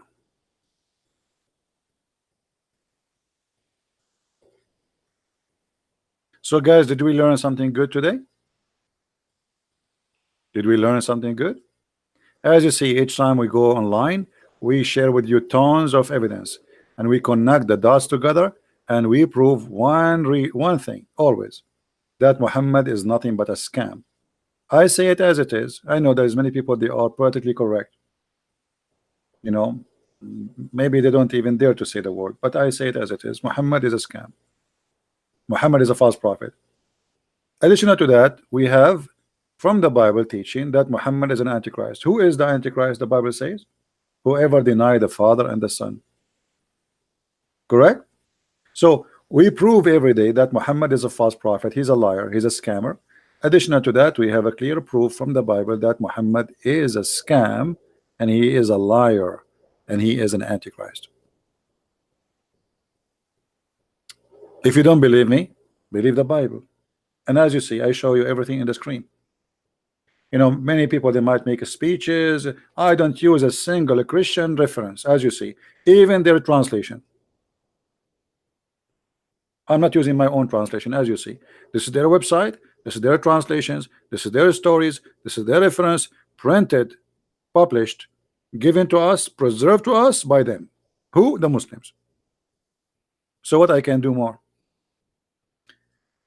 Now it's your duty to help me and to copy those videos, and you can cut them pieces, depending on the topic. Like today we spoke about many topics. You can cut the video pieces, make it 15-20 minutes, and then just post it again, or you post the whole video again, as you wish, depending on your account. So my friend, we need your help, and the help here is not for me. For me, trust me, I am the last one can be infected with this virus. But it's very sad to see someone, he is being fooled and he converted to Islam. Same time, we want to save the Muslims. We don't hate the Muslims. We want to save them from this cult. A Muslim, he watched this video and he have a, you know, he want to be honest with himself. He will not stay a Muslim. Muhammad was a part of Jewish descendant. Who said that to you? No, this is false. This is false. First of all, actually, we do not even know who's Muhammad. There is no proof of whatsoever of the existence of a person. His name is Muhammad. Who is Muhammad? Look, the Muslim, they say our holy book is the Quran. Okay. The Quran speak about prophets. Some of them he give names about them. Some of them, I mean, who are they? They are the sons of who? As an example, Mary, she is the daughter of Umran. But if we search for Muhammad, we don't find anywhere in the Quran says Muhammad is a son of who. There's a chapter, it's called chapter of Muhammad, but in the chapter of Muhammad there's nothing about Muhammad except Muhammad when I have money, Muhammad when I have sex. Chapter 3 verse number 144, it says that Muhammad is just a messenger and all the apostles before him they pass away. False translation, which mean the Quran here have a contradiction, because if this is true, that means Jesus he passed away. And here you will notice Muhammad, he's a scam again. Anyone notice here what he said, proving to us that he's a false prophet? Anyone notice something weird in the coming sentence? Let us see if you will notice it.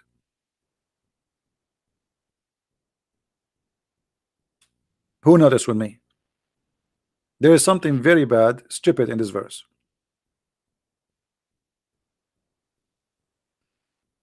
Anyone notice? I'm waiting for somebody in the chat to tell me what is wrong in this verse.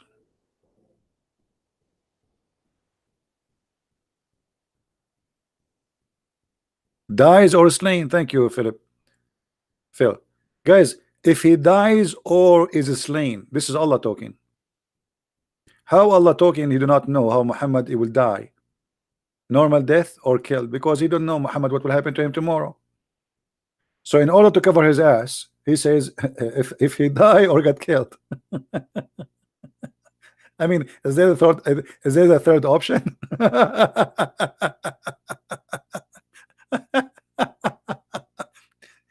Why Muhammad don't prophesy how he will die? However, Muhammad, by the way, he prophesy how he will die. Anyone knows how? Anyone knows? But in the wrong way. He got himself busted. Who remember?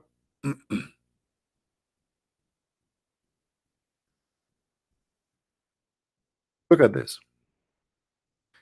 Muhammad, he said in chapter 69, and you can read it from verse number 44. It says, speaking about Muhammad, and if Muhammad he invented false saying concerning us, which means concerning Allah, supposedly Allah is talking, we assuredly had taken him by his right hand and severely his life artery. We will cut his life artery. So if Muhammad he is liar, Allah will do this to him. This is a prophecy. Look what happened. Read carefully.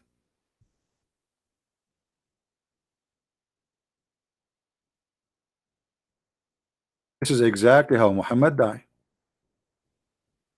The Prophet in his element of death, which he died, used to say, "O Aisha, I still feel the pain caused by the food I ate at Khaybar, and at this time I feel my aorta being cut off from that poison." Do you see it? Do you see it, Muslims? Muhammad, he thought never, that will never happen to him. He said, Allah said, if I am lying, he will cut my aorta. But this is how he died.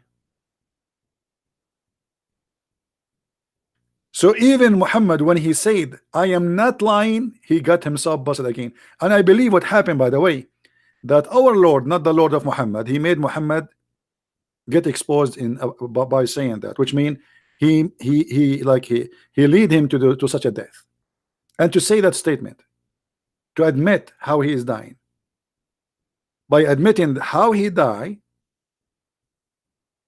he just proved to us again from the Quran that he is a liar, because the Quran says it clearly that if Muhammad is a liar, Allah will cut his artery, as you see. And yeah, this is the only prophecy Muhammad he said is true. That's funny, isn't it? Unbelievable. I wanna convert to Islam, brother. Oops. Brother, the poison I ate in Mecca is cutting my artery now. Brother, Christian Prince is the prophet, and I swear by Allah, if I'm lying to you, Allah will cut my artery. Oops, my artery is hurting me. I mean, what is that? And which make it more funny too, Muhammad, he said, I mean, this guy, he cannot keep his mouth shut, and I'm so glad that Muhammad, I mean, this guy, you see, if Muhammad, he keep his mouth shut, we will not be able to laugh that much. But thanks to God, this guy, his mouth is like a pop-up window. Muhammad, he died by poison, and he was infected by magic. And Muhammad, he claimed to be a doctor. Dr. Muhammad, let us be honest here. Let us not to call him Muhammad no more. Muhammad is a doctor. Muhammad, he said, if you eat 7 ajwa a day, no magic can affect you, neither poison. But yet Muhammad, according to Muslims and according to Muhammad, he was infected by both magic and poison.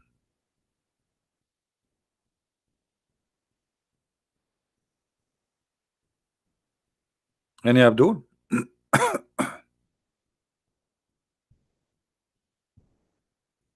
Yeah, 7 ajwa is 7 palm date fruits, The ajwa, I mean, the Muslim translation is very silly, stupid. I mean, ajwa, why you call it? Just translate.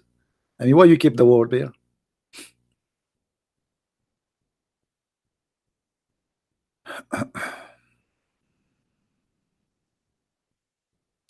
Yeah, we welcome Abdul to debate us, my friend, but at the end of the day, we want people who know what they are talking about. I don't want to waste my time.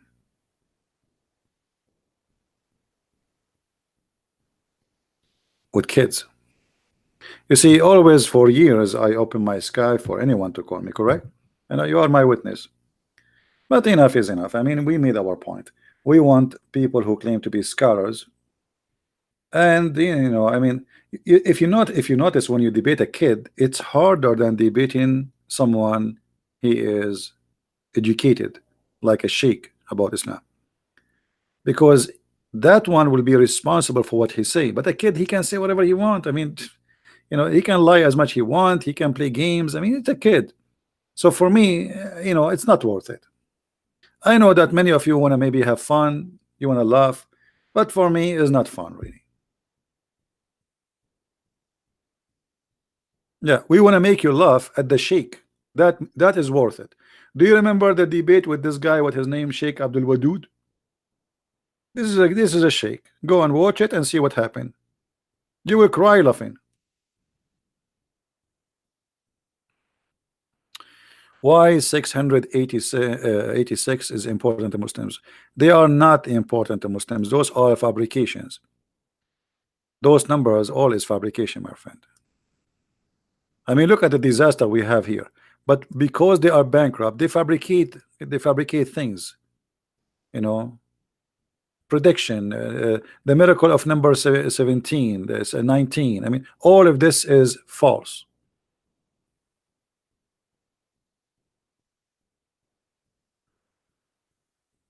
All right.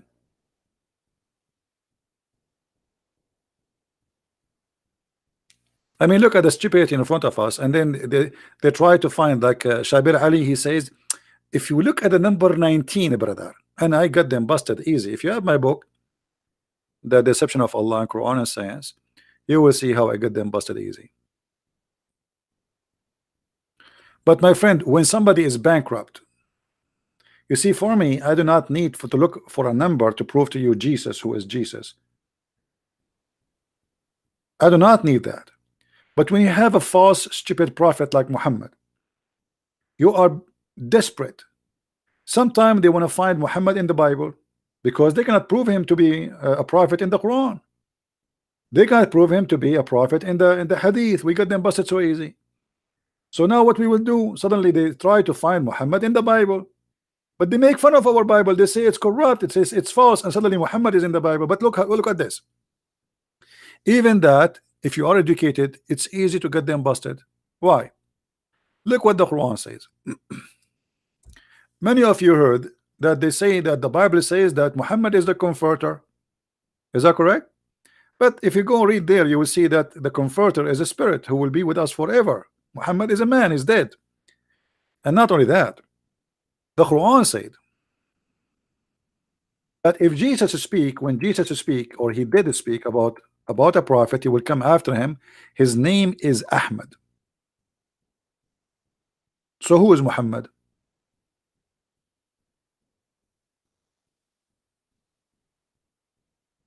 Do you see it? So if the Muslims, they can find something about Jesus speaking about their prophet, it should be Ahmad, not Muhammad, and it should be Jesus saying that. But because they are desperately trying to make anything about their prophet.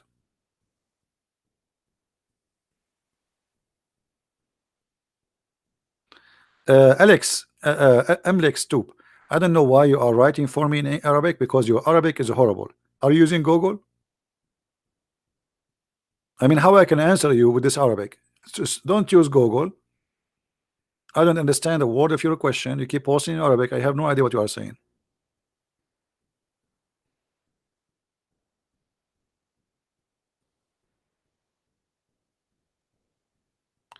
Do we have any Abdul?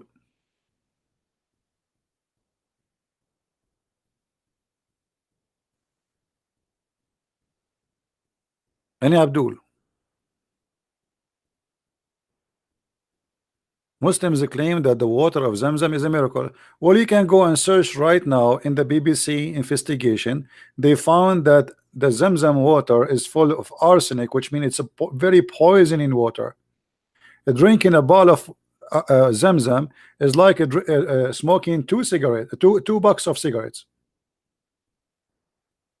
After they published that, the Muslim, they put a lot of pressure in the BBC to take off and to apologize. Go and watch it in YouTube. And by the way, if the water of Zamzam is very good, why Muslims in the city of Mecca, they die so early? Guys, there's a video. I wish I can play it for you. An Egyptian scientist, supposedly, he is in TV. Hold on, let me try to find. I will not play it because you know they will claim copyright over it. Give me a second.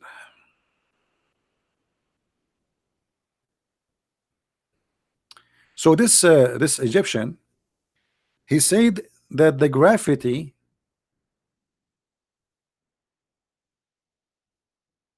in Mecca is 0, which means if you go to Mecca, you have 0 weight. You will fly as if you are in the moon, brother. And not only that, he said that when the American brother, they went to the moon, they found an X-ray of light coming all the way from the Kaaba, brother, and going all the way to the house of Allah. And they published that in the internet for 17 days. Hold on. When the American, they went to the moon, is that 1969? There was no internet published for public at that time. They published it for 17 days. Okay, Muslims, now you have many satellites. Why you don't take a snapshot of the X-ray? And why we can see the X-ray from the moon, we can see it from the earth? So, I mean, unbelievable. And the Muslims, they, Alhamdulillah, Allahu Akbar, brother. Allahu Akbar, Allahu Akbar.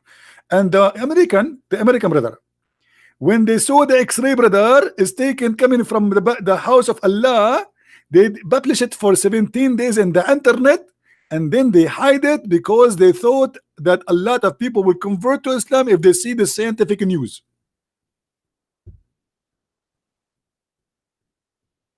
Do you see how they deceive each other?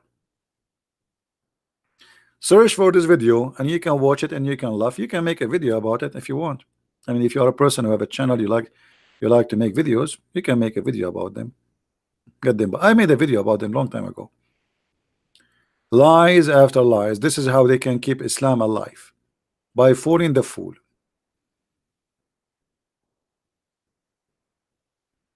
The birds cannot fly over Mecca. Yeah, there's tons of pictures of not only the birds are flying over Mecca, the bird is beep over Mecca, over the Kaaba specifically. And actually, I post a picture in my Facebook. If you go back to the Facebook, you will see the picture I posted. So when they say to you that there's no, all of this is garbage. I mean, even the Kaaba was destroyed many times. Al-Qurmuti, he destroyed the Kaaba and he took the black stone from the Kaaba and he was shouting to Allah, says he, Allah, where is your birds, the one who protect the Kaaba? Because remember, in the Quran, there's a chapter, it's called the chapter of the elephant. Alhamdulillah, the Quran is the book of the zoo. I mean, you feel like you are in the zoo book. Even the elephant have a chapter. What is the story about? The chapter of the elephant. That supposedly an army of elephant will come and destroy the Kaaba, brother.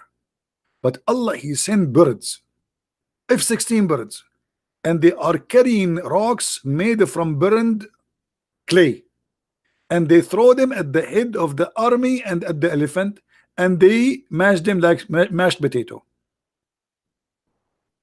So why the Saudi are buying the F-16 of the American, and what, Allah will protect you. And then Al-Qurmuti, he came and he destroyed the Kaaba and he made the black stone his Pippo stone for more than 20 years. And he was shouting to Allah, where is your birds, liar? This is why in the time of Al-Qurmuti, a lot of Muslims left Islam. You see, Islam is dead, by the way. Islam died long time ago. The Islam you see today, or the flourishing of Islam, this is the oil money. This is the oil money. This is the business. You are a newspaper, you are TV stations, you want to make money, publish things, good things about Islam. Money will come like rain. If I am now a person who promote Islam, can you imagine how much donation I will collect? And instead of having a donation like the majority of people who donate is $1, $2, $5, rarely you will find somebody giving a good amount. But if I'm a Muslim promoting Islam, donation will come like rain. Look at Zakir Naik. Zakir Naik, he have TV stations covering the whole earth. Do you know how much money that need every month just to pay for satellite?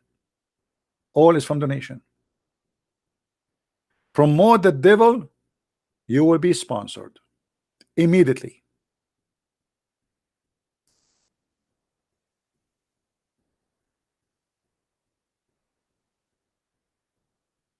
You make a book saying Muhammad is the best prophet and your name is James Thompson, you will make a lot of money from it, right?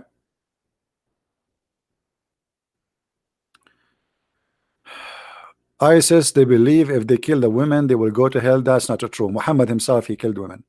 That is a false statement. And ISIS, they killed a lot of women, same as Muhammad. So who told you that?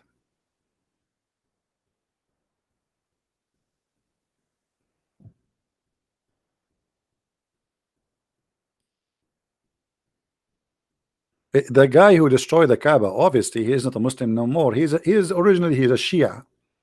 Al-Qurmuti, he is a Shia or from the Shia, but obviously he don't believe in Islam no more.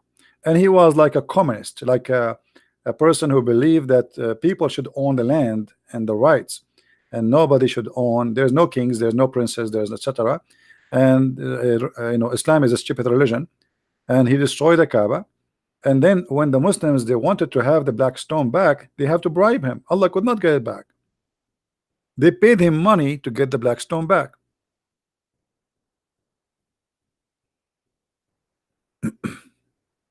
No, Shia are not atheists. This is not a true. I mean, some people they say sometimes they say things is really weird. I said that this guy have a communist idea. I did not say the Shia are atheist. The Shia are even more dangerous than the Sunni. The Shia are more dangerous than the Sunni. Both of them, they are two faces of one coin.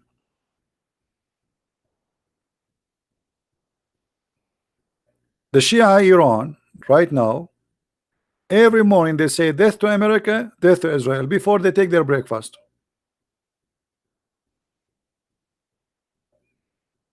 The Shia Hezbollah, they killed more than 200 Marines in Lebanon. They are the first suicide bomber. The first suicide bomber in the Middle East, it was a Shia, not a Sunni. But people, they have little knowledge about Al-Qurmuti. Search it in Google. Type Al-Qurmuti destroyed the Kaaba. Al-Kaaba was destroyed many times, not only by Al-Qurmuti, even destroyed by Sunni, like Al-Hajjaj.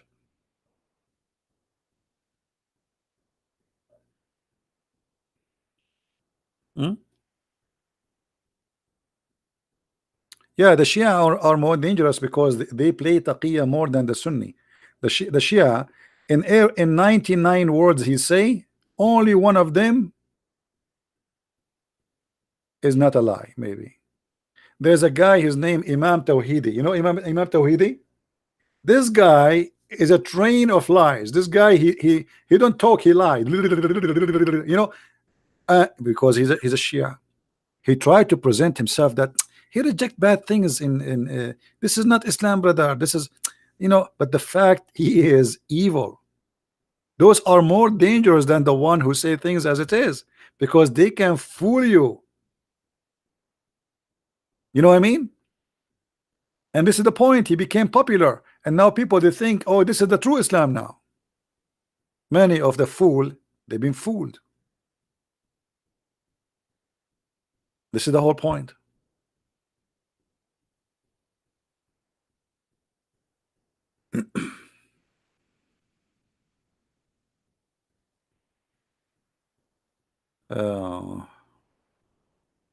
Want to reform Islam.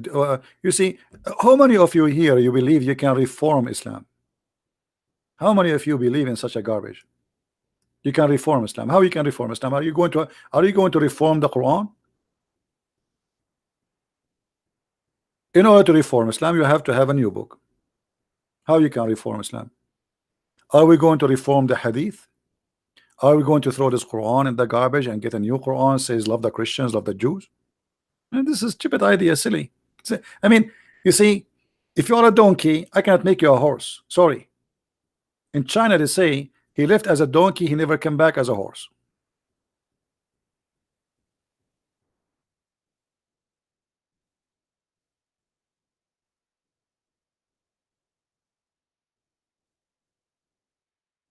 When somebody believe that there is something it's called moderate Muslim, that is a big fat lie. In order to have a moderate Muslim, we have to have a moderate Quran. It's the same as saying moderate Christian. That's a lie too. If there is something, guys, is there is something called moderate Christian? Anyone believe there is something it's called moderate Christians? Either you are Christian or you are not. What, you will have moderate Jesus too? We will have moderate Musas, huh? We will have moderate Isaac. We will have moderate. I mean, what is that? Silly, stupid. Human being. Sometime he present the foolishness. I mean, you do not need to explain foolishness. Just open your TV and listen.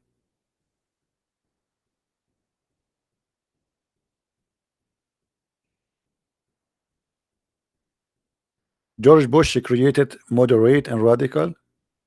Come on, this is a politics guy. This is a guy who speak politics. You know, 90% of politics talk is a lie. It's politics. Don't mention those. We talk about religion. Don't mention to me presidents.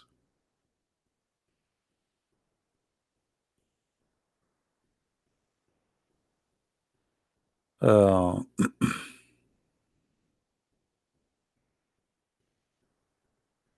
anyway, always, you know, uh, think carefully about what people they try to give you as an idea to believe in it.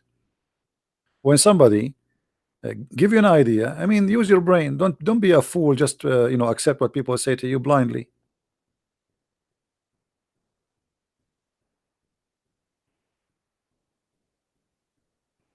Communist is a communist. Christians are Christians. Muslims are Muslims. Jews are Jews. Anyone he say moderate Jew, moderate Christian, moderate, I mean, that's a lie. At least communists, they can change their book because they don't have a holy book. There's nothing is called moderate. Either you are a, like they say to you, I am a Christian but not conservative. That's mean you are not a Christian. If you say I am not conservative a Christian, that's mean you are not a Christian. You are not a believer. As simple as that. What moderate Christian? That is just a person who want to lie to himself. Either you believe or you don't believe. Either you follow Jesus as he said or you don't. There's no so. That's what Jesus said. Either you are hot or cold. Hot water or cold water, which mean if you are between, you taste so bad.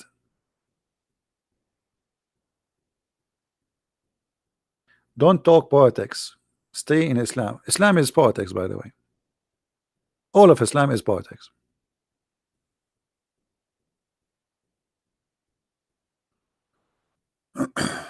For those who speak Arabic, search a guy, his name Iraqi Shia Sheikh Ahmed Hassan Ali Al-Qabeji. Yeah, but this Al-Qabeji is a guy who he claimed that the Muslims today they are following the wrong Islam, which means still he is being hypocrite too.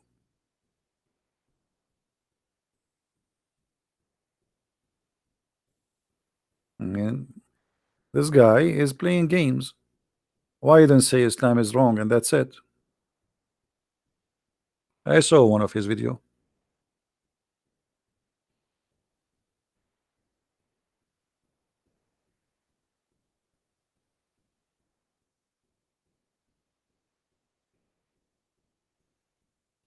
No, those stories are fabricated. ISIS they will be scared to go by. You see, the Quran says that you killed and you will be killed. How you will be killed, it doesn't matter.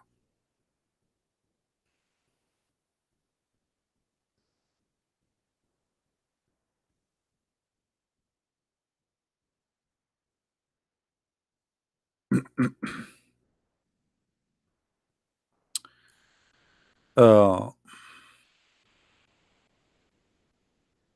all those verses in front of us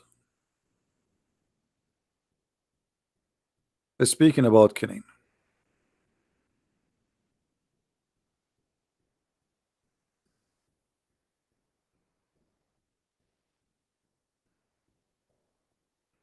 How you die is not really important. by the hand of a female or by the hand of a male. That's stupid.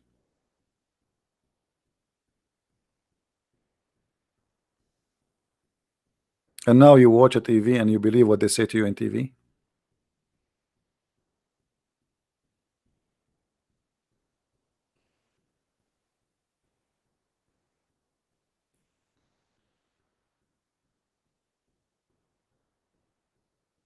Do we have any Abdul? Anything else?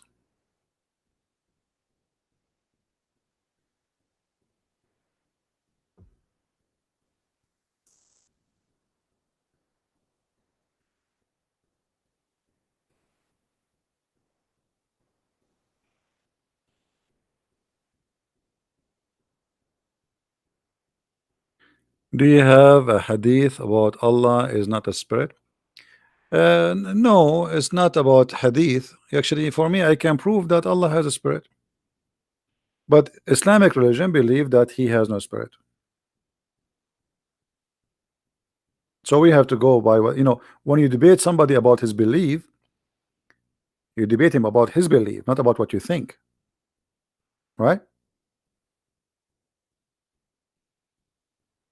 Why Muhammad claimed that Allah is not a spirit? Makes sense, especially idea. No, Muhammad, he did not say. You see, the Muslims, Islam is a collection of stupid ideas. It's not just Muhammad saying things. So as an example, where in the Quran it says that Jibreel is the Holy Spirit? Nowhere. But if you ask any Muslim, he will say to you the Holy Spirit is Jibreel. But based on the Quran, there is no way Jibreel is the Holy Spirit, and we can prove that. The same as the Spirit, the same Allah has a spirit or not. But at the end of the day, when you debate somebody about his religion, you don't make your own religion. Say, oh no, I'm going to show you from your Quran that Allah has a spirit, even if you can prove it. Because at the end of the day, you are debating him about what he believes, not what it is. Do you understand me?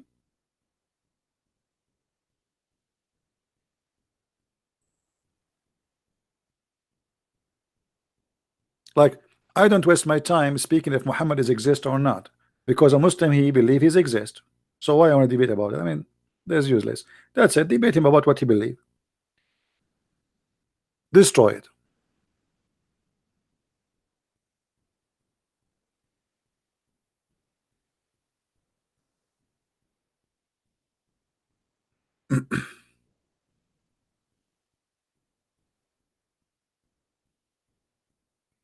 Just search right now in Google, you will see this is the fatwa, the Muslim fatwa, that Allah is not a spirit. Every Muslim believe in that. I mean, if you believe Allah has a spirit, you are not a Muslim, that you are out of Islam. I mean, why the Muslim, he don't search himself? Search, type 2 words in Google, is Allah is a spirit? The answer no. Why we have to do the whole job for the Muslims?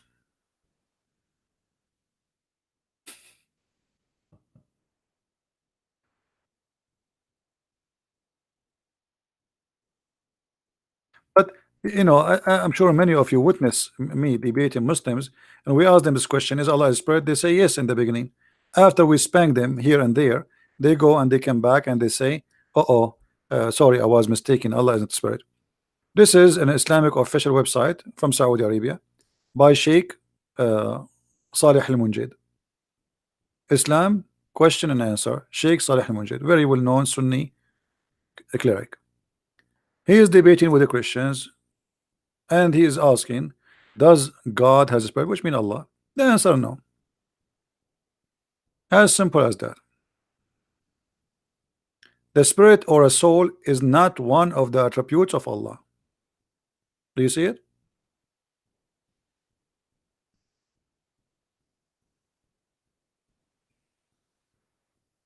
So this is what they believe. Allah has no spirit. He is just a physical being. And actually, I believe this is a good thing, because that will make it easier for me to prove Islam to be stupid. Because if Allah is a physical being and he has no spirit. So he is a statue, he is a rock, because the spirit is the power of life.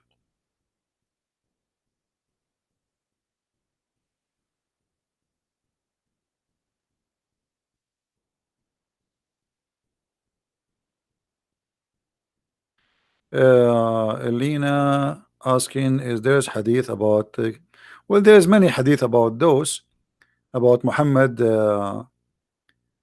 doing let us say what they call it, not sex as sex, like kissing her, touching her, you know, playing with her during the time of fasting, even sucking her tongue.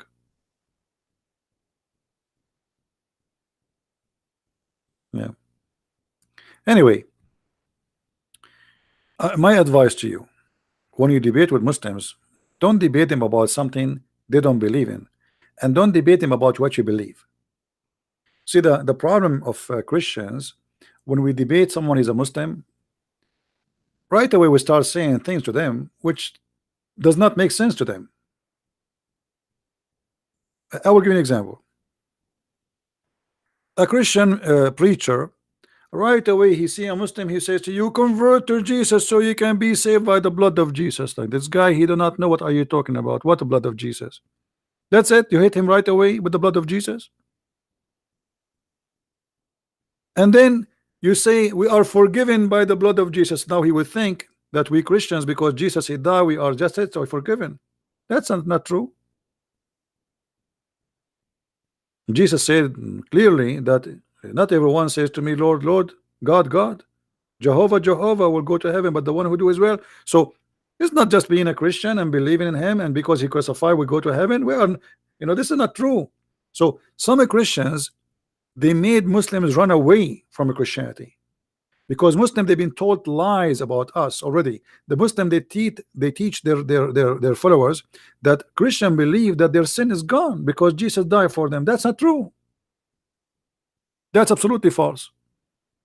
So when you say those statements, you sponsor the lies the Muslim they speak about us.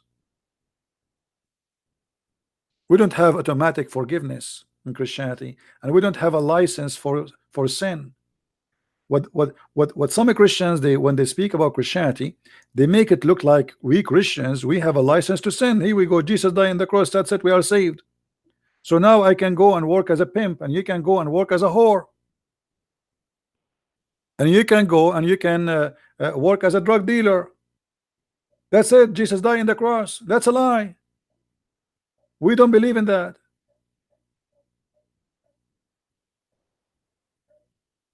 So Christians have to learn how to speak to somebody, especially like Muslims. The first step you do, don't talk about Jesus first. Don't even mention the Bible. You know, the Bible says don't throw the jewels where, you know where, right? So you have to be careful. First of all, don't speak about a holy book in front of somebody. He will not respect it. The first thing you do, you format the computer. The Muslim have a computer. He have a lot of false information. So you have to destroy those information in his head. After you destroy it, now he is ready to receive. Before that, you are wasting your time.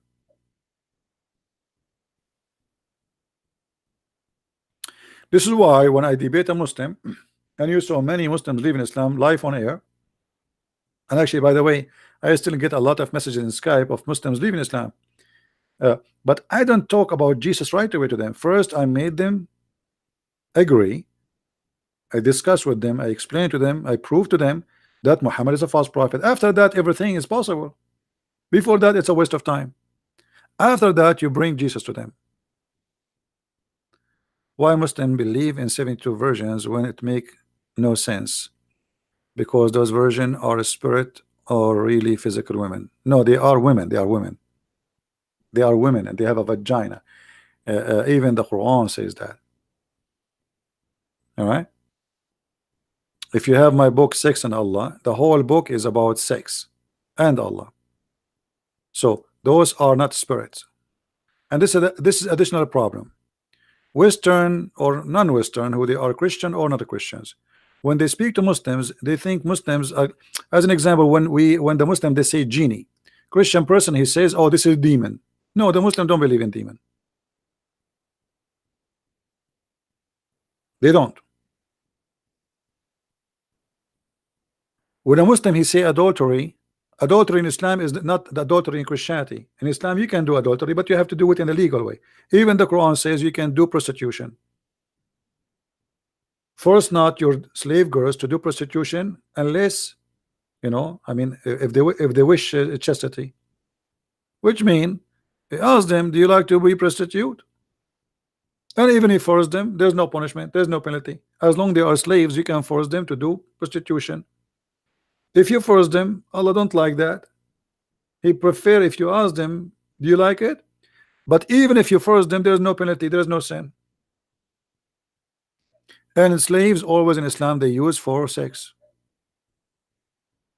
Even they use to exchange them between the owners, which mean you can give me few of your slaves, I give you, like I'm bored of the slaves I have. I'm sleeping with her for 2 years now.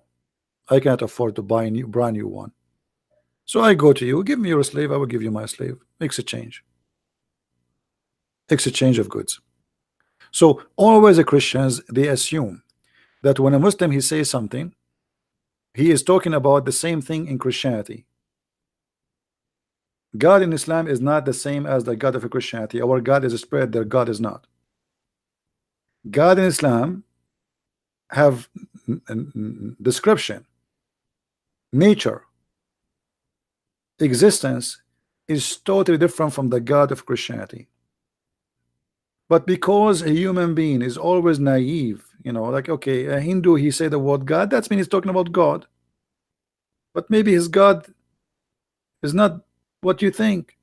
You know, like in India, I'm not talking about now a specific like I'm talking about a specific group. I saw a documentary about a temple in India. They worship rats. Okay, but will never come to your head that somebody is going to worship rat when you say God. So try to isolate that idea from your head, what you have about God in your belief. Don't assume it is the same about the God of the other belief. You know what I mean?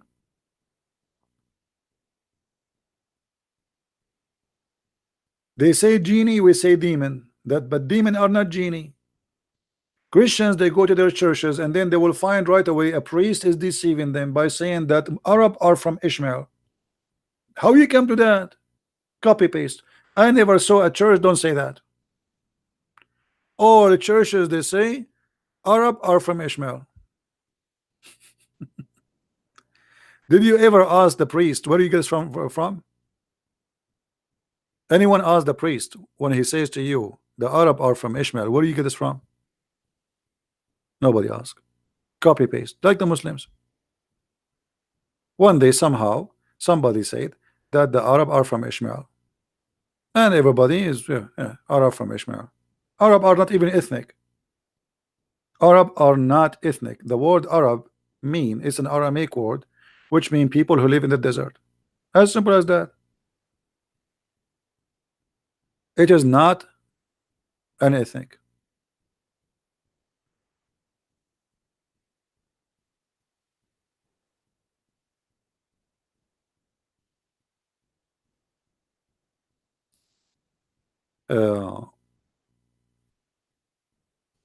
But anyway, we have an illness in the society of copy paste.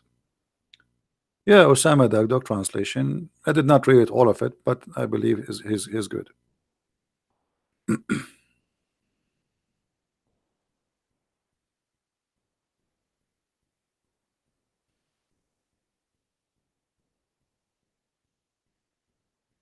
All the Arab are Bedouin. This is the origin of this is what Arab mean. Arab mean people of the desert. It's not an ethnic group. Whoever live in that desert, he is an Arab. Which mean if the Aramaic they met you and you live in Nevada at that time and you have a tent, they call you Arab. It's not a name of a nation. All right.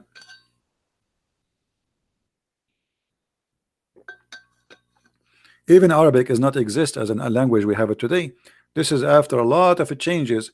Arabic is a collection of Aramaic, Hebrew, Ethiopian, Egyptian, Persian, tons of words. If you go in the Quran, I mean, you will find endless numbers of foreign words.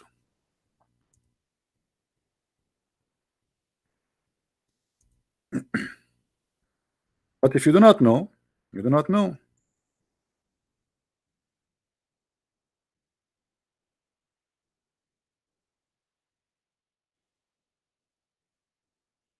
Even the name of the Quran, the word Quran, is not Arabic. But yet the Quran itself says that this is a pure Arabic. And by the way, the Muslims agree. The Muslims agree that there's tons of words in the Quran which is not Arabic.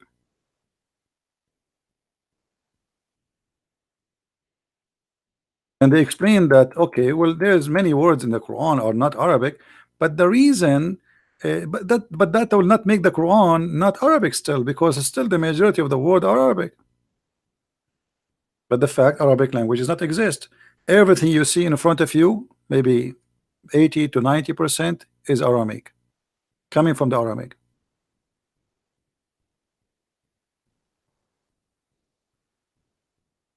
Uh,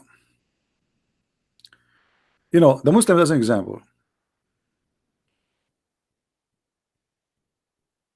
Let us see this verse. Chapter 16, verse number 103. Anyone knows what this verse is about?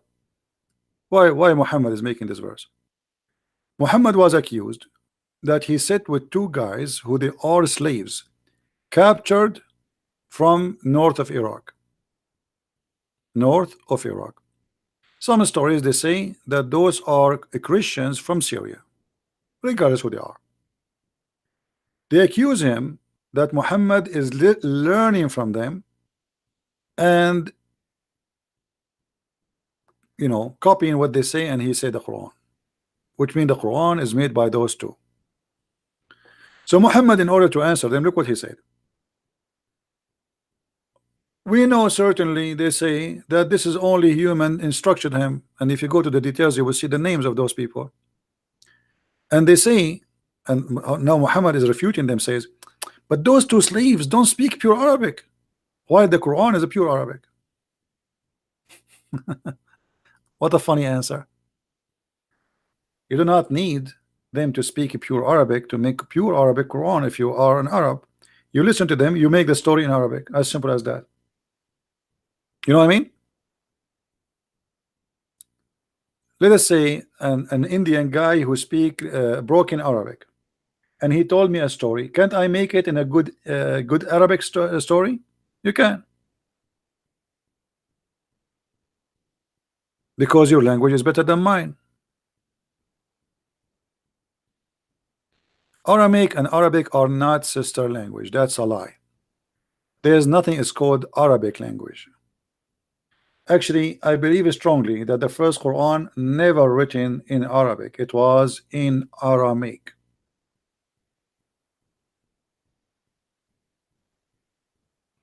Arabic is born of many languages. It's a mix, it's a cocktail of languages. Even the word Quran is not Arabic. Look, what is the first verse Muhammad received? Anyone knows? What is the first verse Muhammad received? Chapter. When the angel he came and he squeezed him, you remember? Okay. The Muslim they changed, they play with the Quran, and now it's number 96 according to Muslims. Look what the Quran says. Iqra. Iqra. Iqra is an Aramaic word. But this word is wrong. Anyone knows why it's wrong? Anyone knows what's wrong?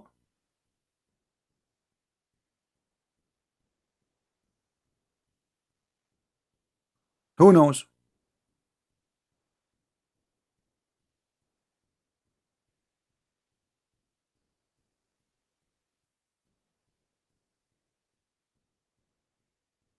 No, if Muhammad do not know how to read, why he's saying to him read? That's stupid. So the first word in the Quran is a stupid word.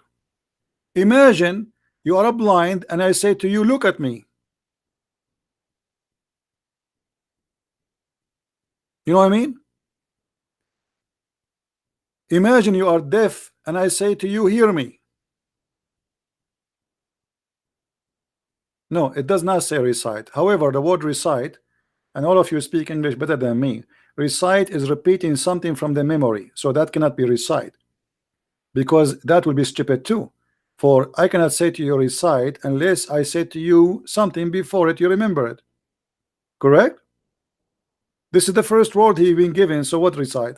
So Muslims are naive. I mean, recite. What recite? The word in Arabic is iqra, not recite. There's no recitation here. Number two, recite in the name of your Lord, the one who created. But the Quran says there's many creators, including Jesus. Then he says he created the insan from alaq, but that's stupid. He did not create the insan from alaq. Alaq simply that when the human being, when the man have sex with the woman,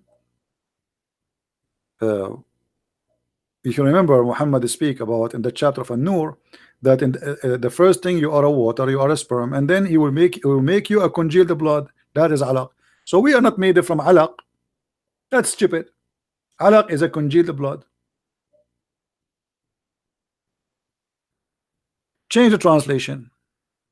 This is who? Translator Kari. Good is not Curry. Carry. Let us go.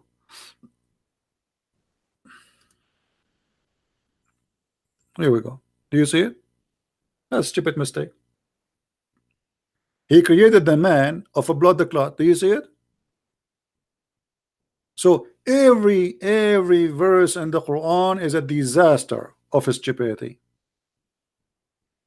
And look, here we change the translator. Look what happened. This guy, he's saying recite. That is stupid, right? We explain to you why. Because the word recite is repeating something in your memory. Same time, let us change it. Let us give it all the options. Repeat, repeat. Forget about recite, forget about read. But isn't it the story in the hadith says, Muhammad, he says, I cannot recite, or I cannot read, or I cannot repeat. That would be stupid. Why I will say I cannot repeat? By saying the word repeat, you just repeat. Just to make it simple for you. If the word here, which is a lie, is recite, and you say to me recite, just one word, and I say to you I cannot recite, I mean, who is the stupid here? I just repeated what you told me to do. It's like saying to you I cannot say recite. Do you guys, do you understand? People, do you understand me? It's like I said to you, say falafel, and you say to me I cannot say falafel, but you just said falafel already.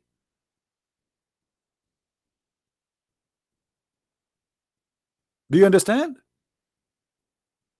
I'm just trying to make it simple for you. So the whole story is stupid. So it is read.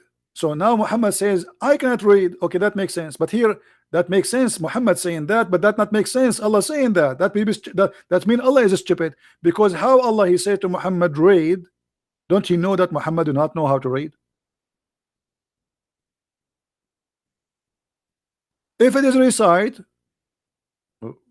how Muhammad will say I cannot recite? He just did.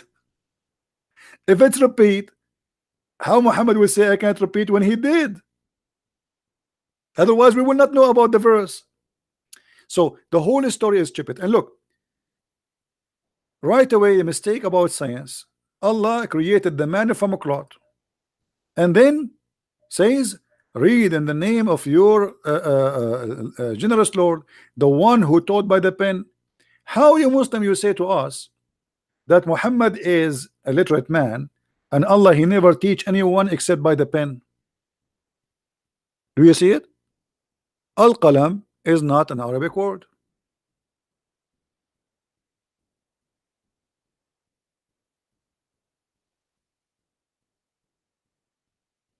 And how Allah He taught by the pen?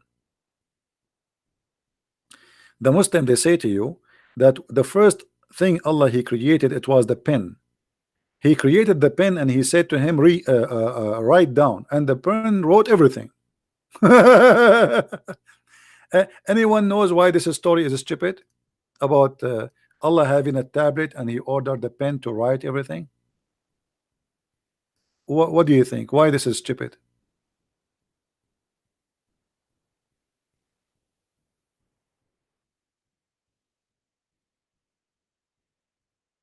Allah He wrote a tablet. Go to chapter 82, 85, verse number 22. Allah He wrote a tablet and He guarded the tablet. Now, why Allah He need a tablet? Why we need a book? Why me and you we have a book? Because simply, first of all, we are not eternal. We will not live forever. We will die.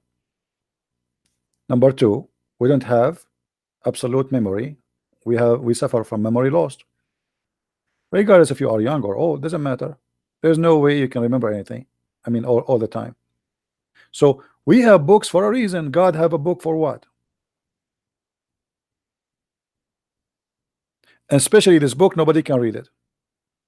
And Allah He put it between the two eyes of Israfil. Israfil is a big angel. Allah He put it between his eyebrows. It's a huge tablet. The distance between the tablet is the same distance between the earth and the heaven. So if God He wrote, He will write for us, not for him. As an example, God He gave Moses the tablet, but this is for Moses, not for God. Why God need a tablet? No answer. Ahmed Baalbaki, yes, I remember you, Ahmed. How are you? I left Islam. How I can call you to discuss Christianity? Text me in Skype, my friend. When we are like now, I am here for many hours. Baalbaki. When I am maybe next time, you can text me and I will call you. All right, my friend. Yeah, Ahmed Baalbaki, if you remember him, he is a Lebanese who called me before live on air, and he decided to leave Islam live on air with us. You remember him? Yeah. Welcome, Baalbaki. So all the Quran, it does not make sense. Everything there, from the first verse to the last verse, it's a collection of stupidity. Look at this here. Didn't you see the one who forbid? No, we did not see the one who forbid. Did you see? How you say to us Allah is unseen, and then you say, did you see the one who forbid?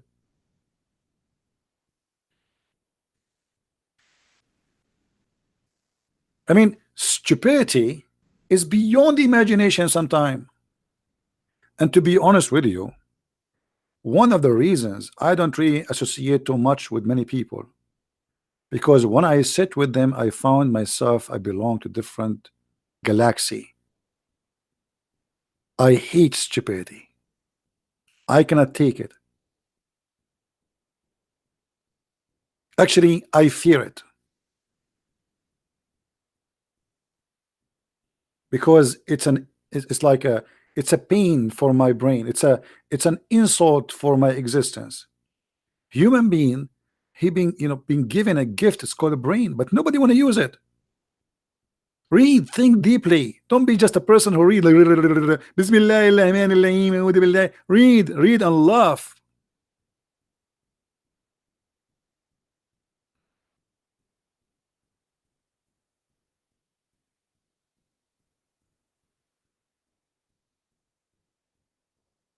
Stupidity is an illness,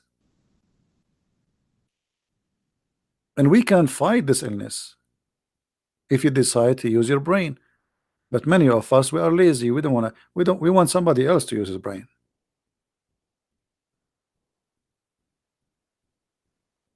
Even when I watched something like comedy show, I don't laugh because I find it silly. Like you play a YouTube and then suddenly you see a woman, she say to you, my mom, she said to me, when you shave the legs of your legs, the hair of your legs, shave until here. Anybody laughing? Ha, ha, ha. I mean, people, they really pay money for this, and this is funny. This is telling you how silly you can be as a human. If this is something you pay money for, to go to the theater to see an idiot woman in the stage saying to you such a stupid joke, who is the stupid? The one who paid the money, or who is the or the one on the stage? You tell me.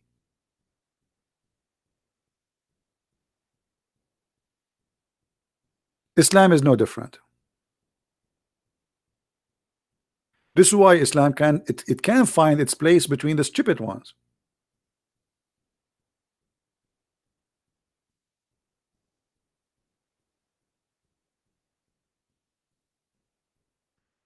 I challenge any Muslim to find me one chapter in the Quran is not a joke. Any chapter, anything.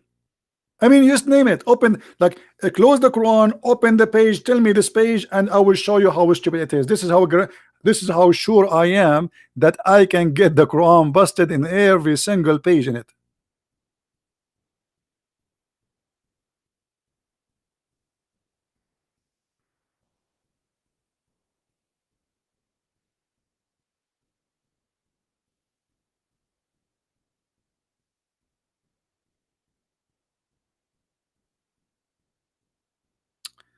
Anyway, uh, I hope that's what we do here is a very good education for people.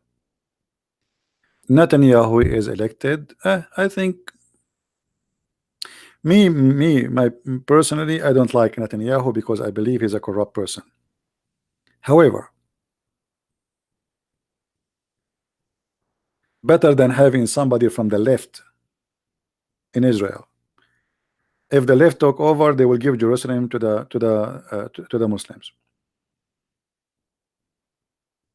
So sometime you find yourself you have no better choice. It's not the same as in America. In America they put in front of us on the stage like 20 donkeys, and then they say to us, choose one of them. So what you choose? You choose the one who will kick you less, but all of them, they are donkeys.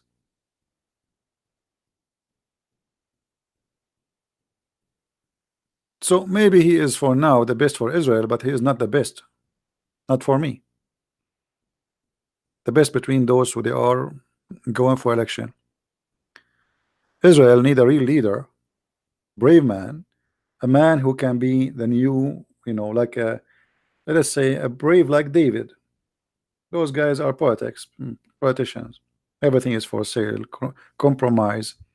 Look at them. They give the desert of Sinai to Egyptian. What they got from that? Nothing. A piece of paper says peace. Hey, nice to meet you. Soon the Egyptian will be stronger than you and they will attack you. They give the East Bank to what is called Palestinian. What they got from that? Nothing. And by giving the land to the Egyptian, now the people of Gaza, they smuggle, the Egyptian, I mean, they open for them the land to smuggle all the weapon they want. So what you did, I mean, stupid. So you keep giving land after land after land until you find that you have nothing except a farm, little farm. This is what stupid politics they do. Real leaders of Israel, they will not give an inch. This is their land. Even the Quran in chapter 5 verse number 21 says this is the land of the Jews. Is that right?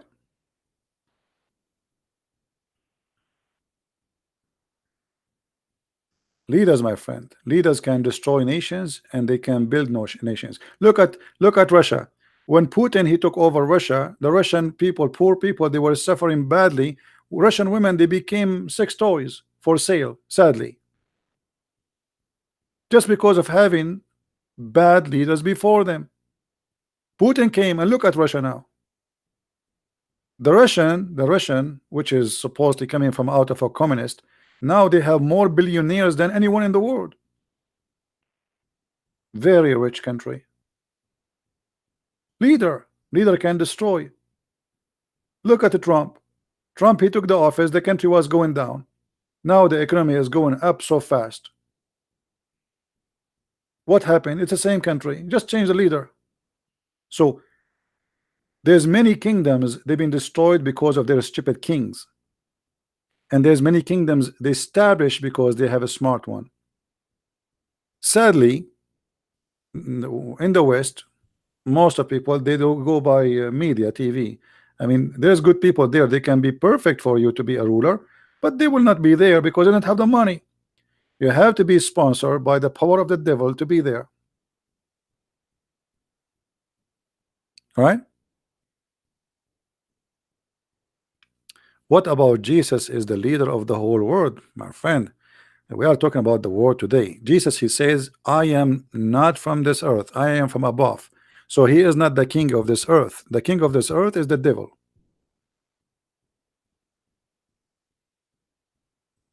All right.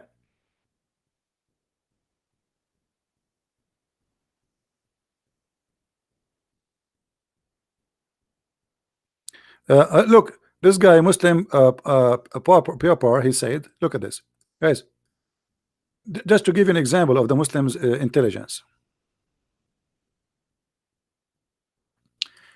CP, don't lie.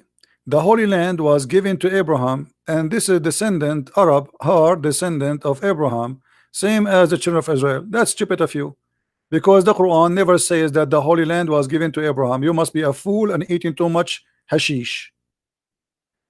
I am even showing you the verse in the Quran, you idiot. I mean, look at them. They say to me, you are a liar, when I am showing them the Quran.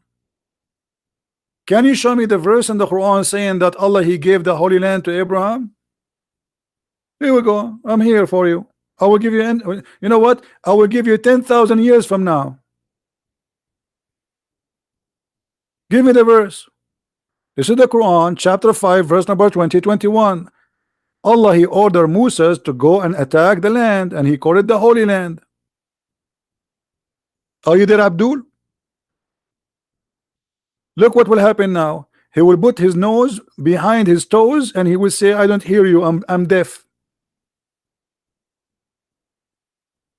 Secondly, how Abraham is the father of the Arab, even if even your book says that Ishmael, he learned Arabic at the age of 11. Which means there was Arab before him. So how he can be the father of the Arab, you donkey? And not only that, another surprise. According to Muslim books, Ishmael, he did marry from the tribe of Jahm, but Jahm are the enemy of Muhammad. So how he married from the tribe of Jahm, who they are the enemy of the tribe of Muhammad, and they are the father of Muhammad?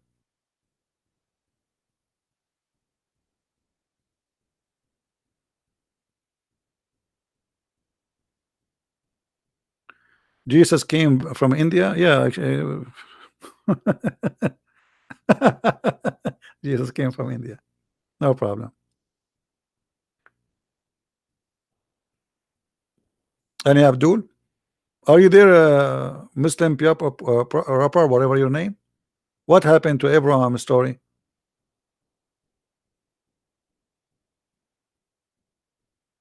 He is searching Prophet Google now.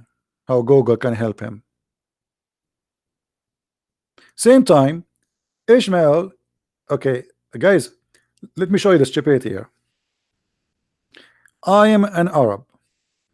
I will marry a Chinese woman, or a German woman, or a French woman. Okay, let us do this. So, if I am an Arab and I marry a Chinese, my son will be German. This is what they claim. Ishmael, Ishmael is a son of who? Is a son of Abraham. Okay, from who? From Hajar. The father is Aramic. The mother is Egyptian. The son is Arab. Have you ever heard of a stupid story like this before?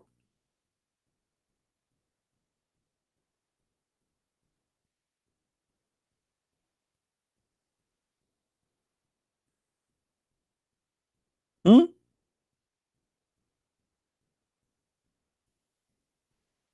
But Muhammad and the Muslims, because they are desperate, trying to make Abraham is the grandfather of Muhammad, so that will make him legitimate to be a prophet. But that will not be right. Even in the Quran, we can get him busted from the Quran.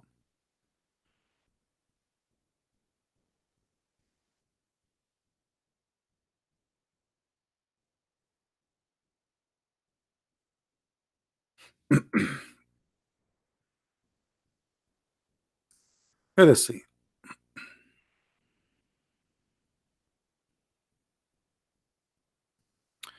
Read with me. Chapter 6, verse number 84.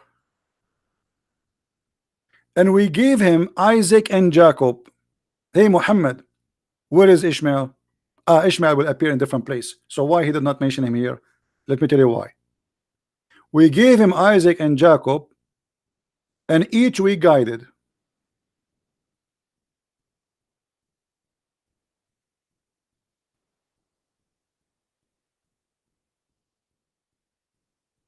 Why Ishmael is not mentioned? Muhammad at that time, he was trying to be hypocrite to the Jews. He knew that the Jews don't care for Ishmael. So okay, okay, here we go. I sponsor Isaac. I sponsor Jacob. All right, no problem. Muhammad.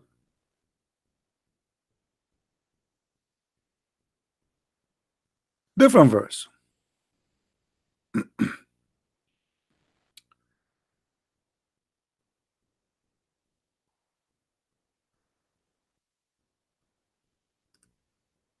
Another bust. Chapter 29, the chapter of the spider, the zoo again. And we gave him Isaac and Jacob, and we appointed prophethood from his seeds. Look at the funny translation. Do you see it? Which seed, guys, he mentioned here in the verse? Anyone notice what seed he mentioned? What the seeds? The verse is so clear, is it? What is the seed of prophethood? Isaac and Jacob. From those is the prophethood. So how Muhammad is a prophet? Even if you claim he is from Ishmael.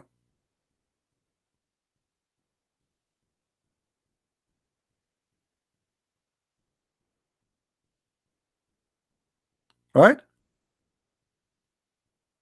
So even the Quran proved Muhammad to be a false man.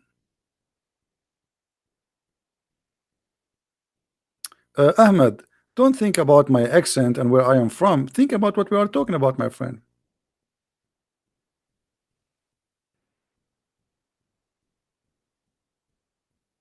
Do you see it, guys? Even the Quran confirm that the prophethood is have to be from the Jews. Yes, from Abraham, but Isaac and Jacob. Where is Ishmael? What happened? Remember, Ishmael is the elder, right? So we should mention Ishmael first, actually. Is that clear? There's no reason to drop Ishmael.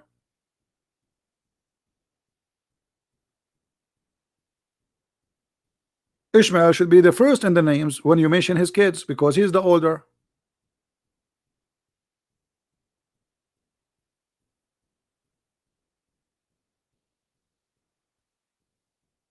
So don't make them fool you. Even the Christian ministers who say to you the Arab are from Ishmael, he is a fool. The one who says that to you, like the Bible says, don't say to a person who a fool, because that's wrong. But if he's a fool, we have the right to say it. That's foolish. Don't say fool when it's not right. But if somebody is saying foolishness, he's a fool. So don't listen to them when they say that. This is for the propaganda of Islam, for the benefit of Islam. Muhammad is not from Ishmael. This is number one. Ishmael is not an Arab. This is number two. And if I marry someone, a woman, she is from different ethnic, that will make my children from that ethnic. That means Musa himself is an Arab, or he is a Bedouin. Isn't it Musa he marry a woman from the Bedouin? Is that true, guys? Why nobody says the children of Musa are Arab?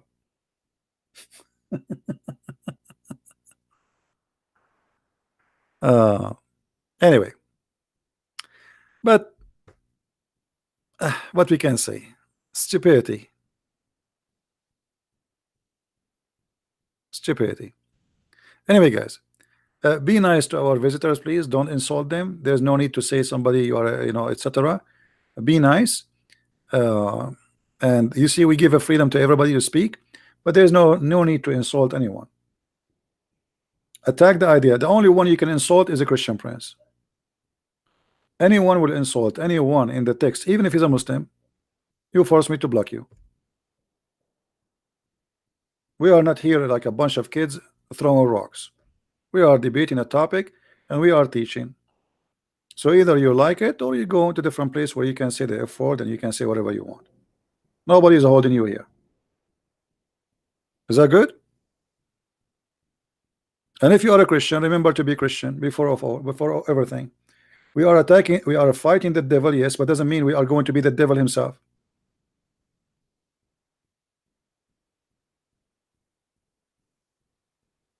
So talk as a Christian, remember to be Christians, and be present Christianity to people, being rude. And you see, for me, people, they say sometimes you are rude, but I mean the topic is bad and people lie, and people, they try to lie to you and try to deceive you, and you are fighting the lies. I'm not fighting the person, we are fighting the devil.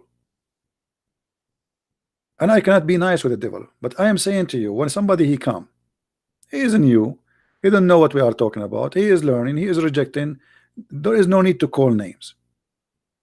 Show him, explain to him, etc. If he's a by the way, if somebody is lying and you call him a liar, you are not calling him a name. You know what I mean? This is not a name. If I lie, okay, I'm a liar. You say you guys liar. That is not a name. But let us avoid low class conversation. Anyway, guys, we are here for many hours. I want to say thank you. Don't forget to download the videos if you care and share them with your friends. We shared a lot of things today. You can cut it pieces and share it with everybody. And if you like, if you are a person who like to read and to have reference, please don't forget to search my books in Amazon France, Amazon Germany, Amazon Dutch. We have in many languages, even in Spanish. Our book in Spanish is published already in Dutch, Swedish, French, and soon Portuguese. We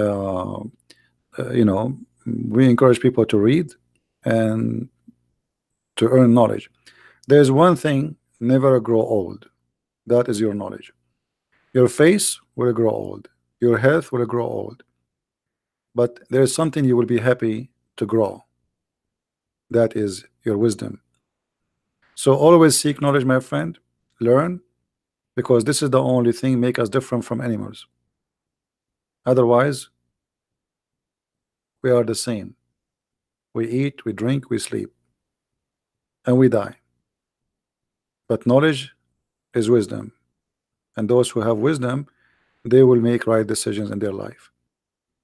So collect wisdom as much as you can, and trust me, the more you learn, when you go and sit with people, they will respect you, because your wisdom will speak, your knowledge will speak. People will notice right away that you are different. You are not just an additional person in the chair sitting there. Your knowledge will speak. People will listen immediately. They will notice that this is different. This is something we did not hear before. So knowledge will give you really a place you never have before. Wherever you go, it doesn't matter what country you travel to. Look at me. I am a person who is English even is not good, but you are listening to me because I have knowledge. If I have none, even one of you will sit and waste a minute listening to me. Why even you want to read my books? So learning, education is a must for us, and this is why Jesus says, search the books. Search the books, read them, and you will find the truth, and the truth will set you free.